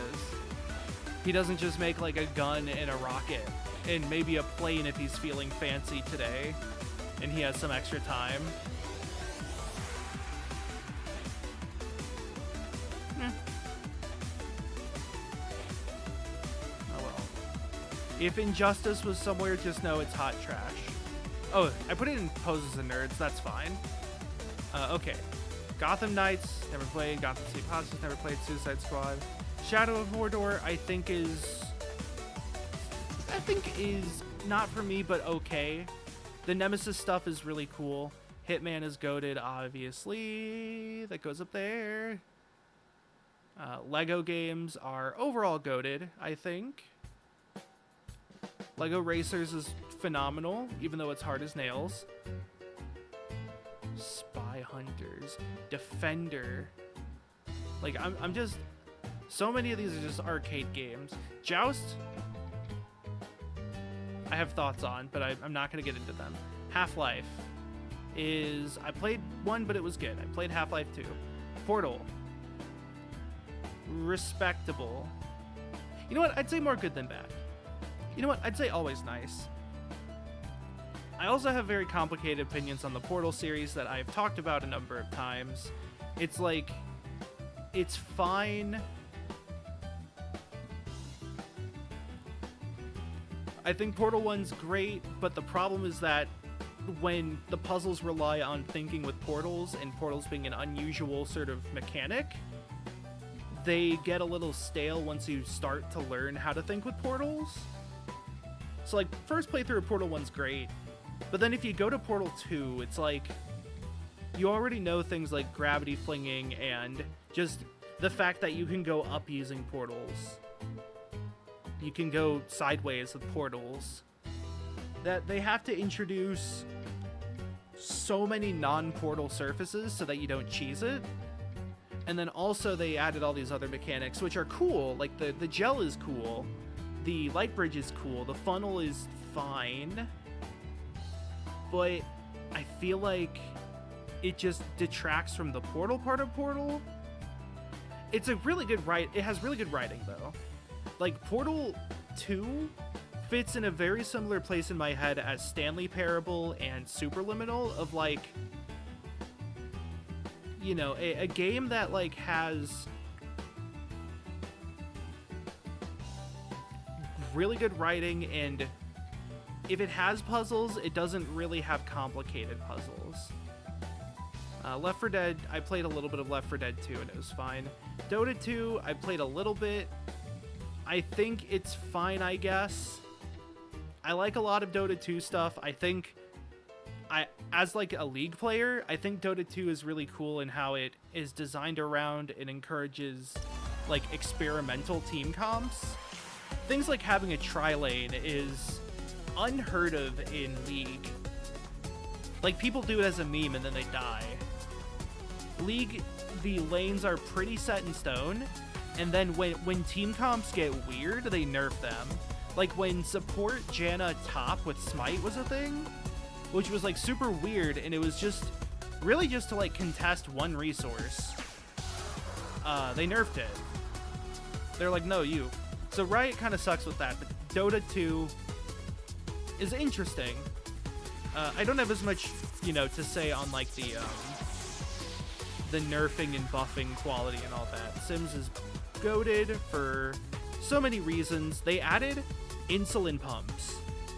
Well, so they added what they call like medical attachments that you can do in Create a Sim, medical accessories, and they mainly look like Omnipods or Dexcoms. The like things that you attach that have everything in it, and then they communicate with like your phone. I don't have that. I use a Minimed, which looks like a pager almost. It's like a small device that has a screen and buttons built in. At least that's what I've used in the past. I don't know what like my next one's gonna be, but it's still a very cool like gesture that they included that. Even though like there's sort of this thing with diabetes where it feels like every year it gets a little more publicly understood, but still not there, and I don't know if it's ever going to approach public understanding in some sort of like Zeno's paradox. Like, I do shots right now. The media does not portray diabetics taking shots. Really. I mean, if they do, then it's usually more misinformed than just having them on like an Omnipod. Similarly, like, people know diabetes is the expensive thing that requires expensive insulin, but they don't really know what insulin is for. So I'll be hanging with people and I'll be like, I got a low blood sugar, and they'll be like, do you have insulin on hand? And I'm like, yeah, but that's not the point. That's not what I need. So anyways, it's The Sims. Sim City is, I think, more good than bad. PvZ is weird. I've only played one and it was good. And it's one, which is a goated game. The rest of the PvZ games I'm pretty sure are garbage. And I've never played Garden Warfare, but those have some pretty diehard fans. So I'll leave it there. Battlefield, Need for Speed, I'd probably like. FIFA, Madden, Zuma, Syndicate, Rocket Arena. Oh wait, hold on. I put Apex there. I mean, I've played Apex. It's not for me. Burnout. Probably would like. All the more like, the less simmy racing games and the more like stunt or arcade racing games I like. Mass Effect, I'm not sure if I would want to play. Titanfall, I would probably like. Dead Space is probably not for me. I'm not super into survival horror, in case you can't tell. Command and Conquer, never played.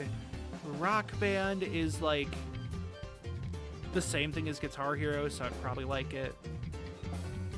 SSX is more good than bad. Overall, 2 and 3 are goated games. Mirror's Edge is always nice, I'll put it there.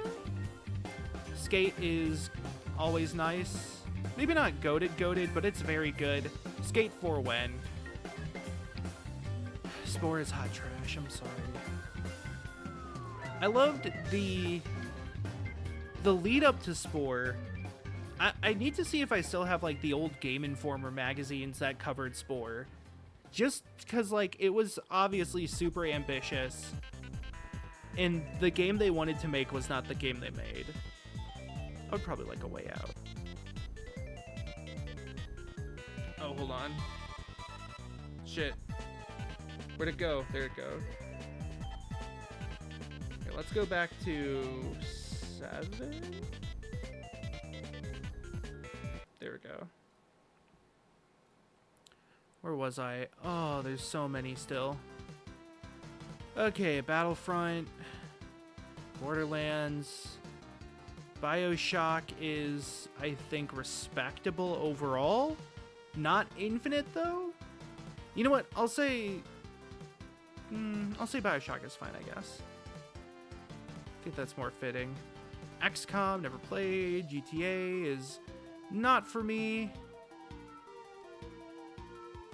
Red Dead Redemption is definitely not for me. Bully, never played. Civ is, I think, always nice. I came around to really liking Civ 6 a lot. It was an addict game for a while. Played, Max Payne, never played. That, nope. Dragon City? So I guess this is SNK now. KOF is respectable. Fatal Fury is respectable. Is it Metal Slug is always nice, I think? Akka. CBS is, I think, I'd say, here, I'm gonna move respectable above more good than bad. I think CVS, I just haven't played, but I know it's good. Witcher is not for me, but I guess people like it. It's where most of the other open worlds are. Cyberpunk is hot trash. League. Do I put this in hot trash? I feel like I put League in hot trash despite actively playing it to this day. Valorant, I actually liked. I played it for a bit and I liked it, so it goes there. That's the rule. Fortnite, I think, is not for me. I've come to realize I just kind of don't like battle royales. Rocket League's good. I think that goes in respectable. Pong. Breakout. Stirred Centipede. Heavy Rain is hot trash. If they have... Oh, they do have... Beyond Two Souls is like banished to the Shadow Realm trash because of what he did to Elliot Page. Like, just, ugh. All of those are trash. Epic Mickey, never played. Infinity, never played. Well, I don't even know what Disney Universe is. Not Club Penguins. Paladin seems like trash. I'm just gonna put it there. Smite, it's fine, I guess. Yes, finally, another... I played only one and it was good. I liked the first one, never bought the others because I didn't have enough money.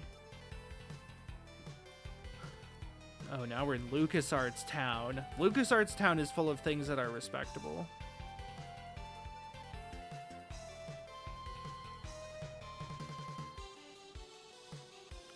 Force Unleashed. Oh, God.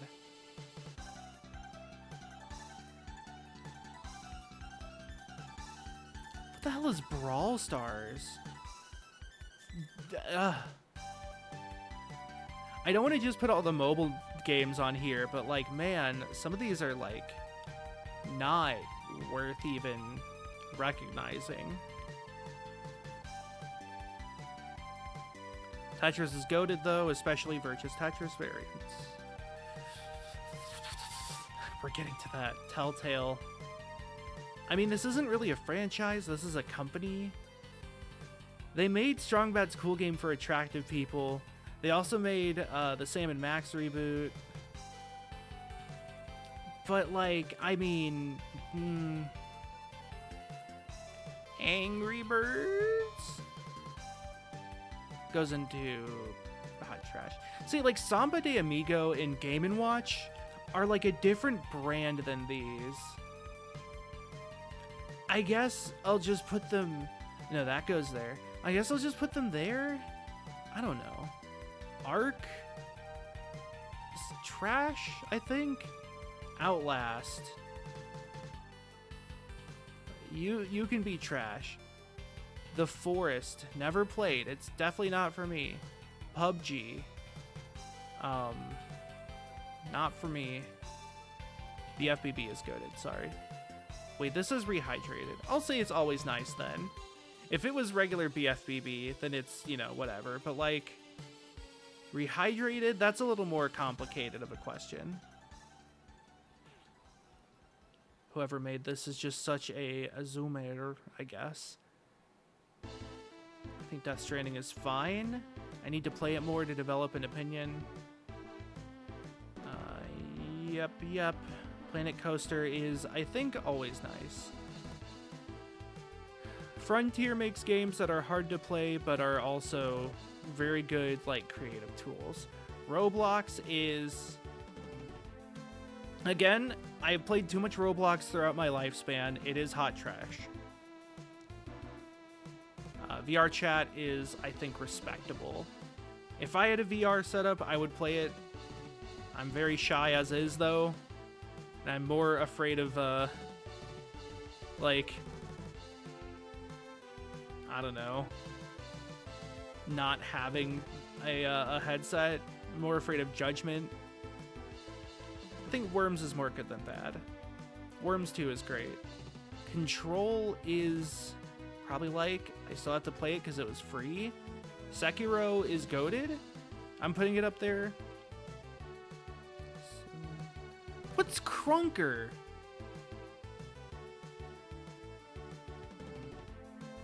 Did they make up a game? Shovel Knight is goated. Super Meat Boy is alright.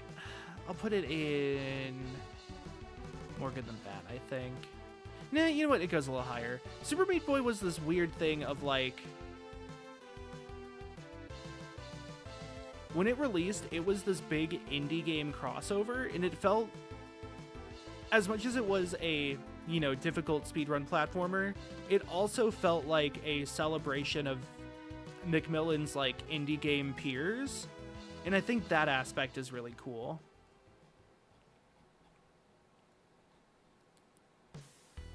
Isaac, I think, is always nice. FNAF deserves to be there. Celeste is goated. Terraria is, I think, not for me, I suppose. Dokutsu Monogatari. Or is it Monogatari? Hollow Knight is also goated. A lot of goated indie games coming up. UG is... I would say it's respectable. It's maybe not the best, but I would definitely look at it and be like, yeah, I can understand. If somebody said it was their favorite, I think I would understand. Hat in Time's always nice. Goat Simulator is fine, I guess. I like it, but it wears out its welcome very quickly.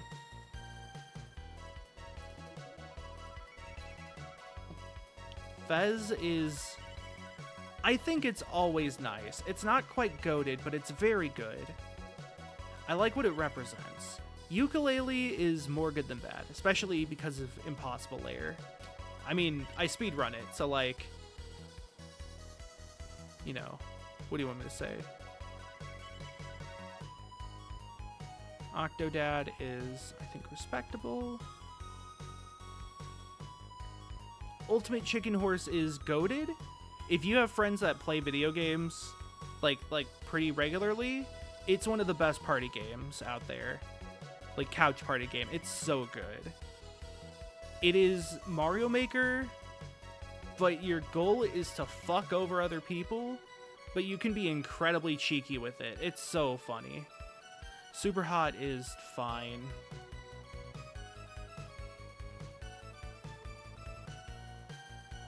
I couldn't tell if I put it in there because of it blending in.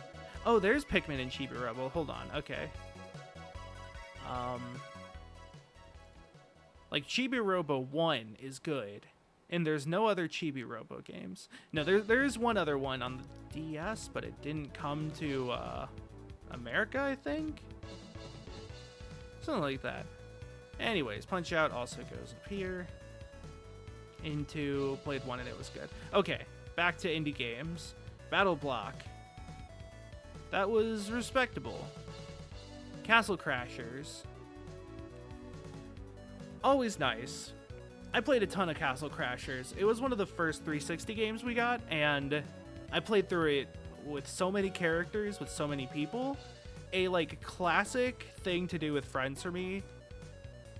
When I would have friends over, it would be like, hey, you want to play through Castle Crashers? Sure. We would play through up until like right after the organ boss, the like night with the church organ, and then either we would remember later to go back to it, or we'd decide to start over and never get across the sea. That was like the difficulty spike in the game, and that's also, yeah, that is also where we often would stop because it's like halfway. Rivals takes its spot among the Apex best indie plat fighter. No contest, really. Overcooked, I fucking love. It's stressful as hell. It's very real. I love it. Beat Saber is respectable. Actually, no, it's always nice. It's a good rhythm game. Gungeon is... I think Gungeon's the same tier as Isaac, where, like, it's not goated, but it is very, very good.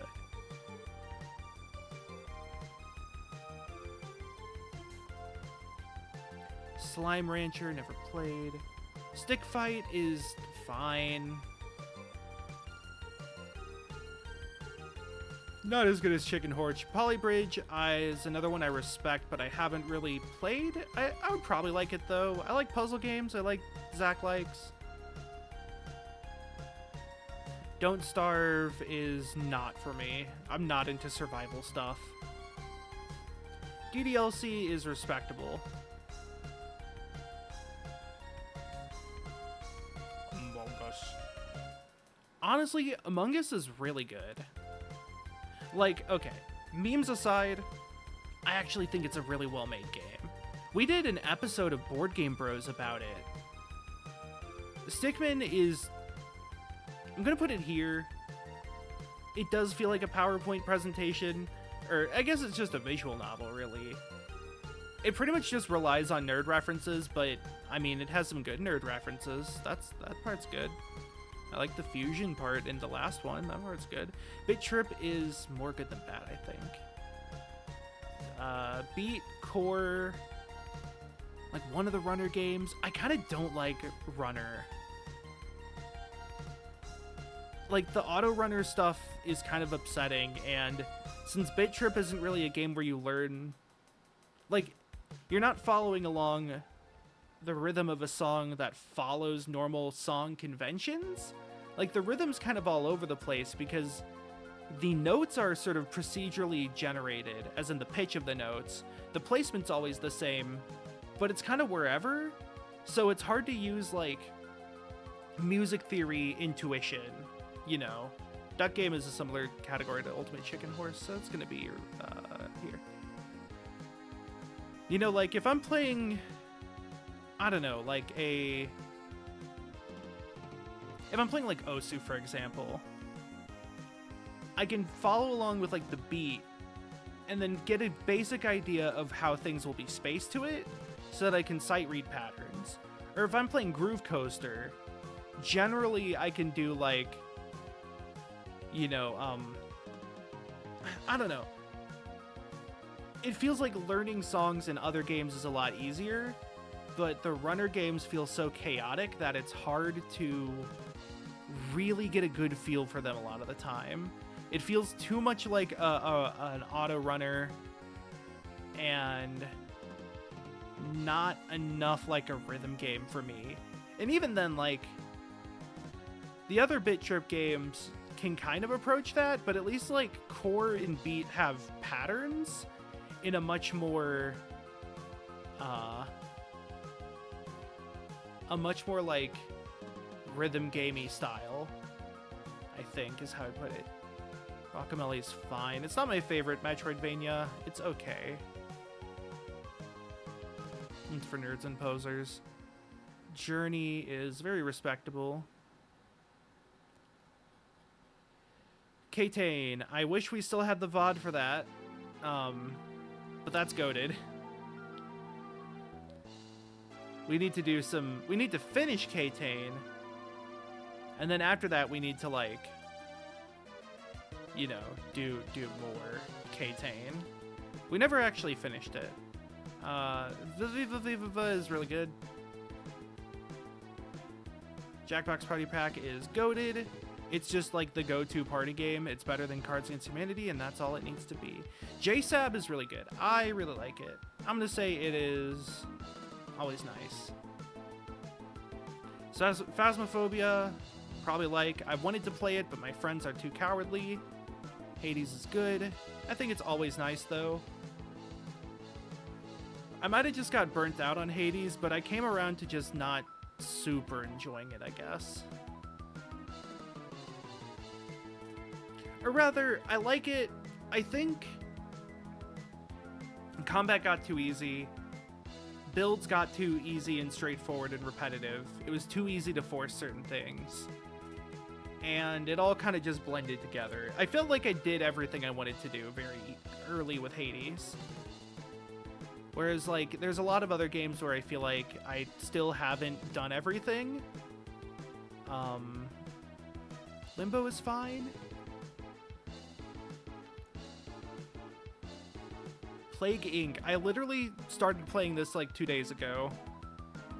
So I'll say it's respectable. Apparently it's actually like been commended by disease experts about its like the accuracy of its simulation.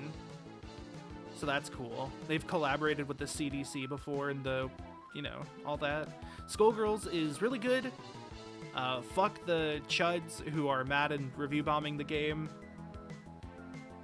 It's always nice, though. Actually, you know what? It's respectable. Because here's the thing. Character design, sure, good. Game design is really good, but it's also extremely hard.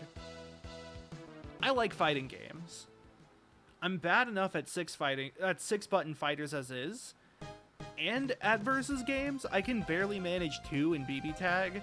3 in Marvel 3 is like stretching it, but to then combine versus and 6 button is like a lot.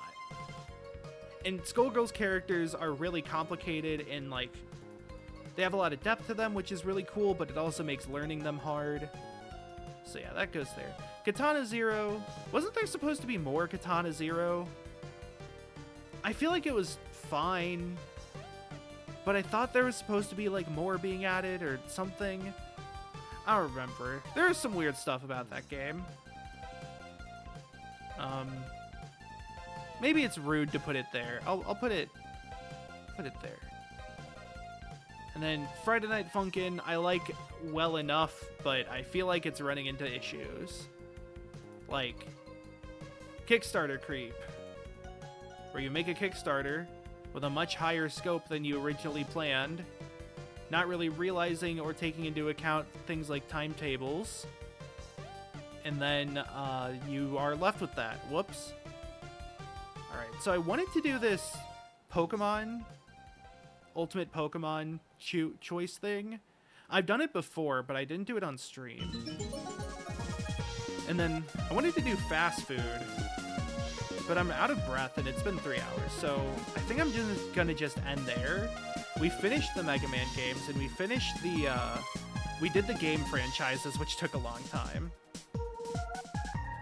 So I think that's going to be it for me for today.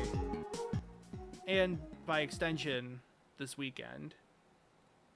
So thanks for watching, and I'll see you later. Maybe if I'm free this weekend at some point, I'll hop on and finish the rest of these, because I'd still like to do more tier lists. It's really fun. But for now, I bid you adieu. See ya.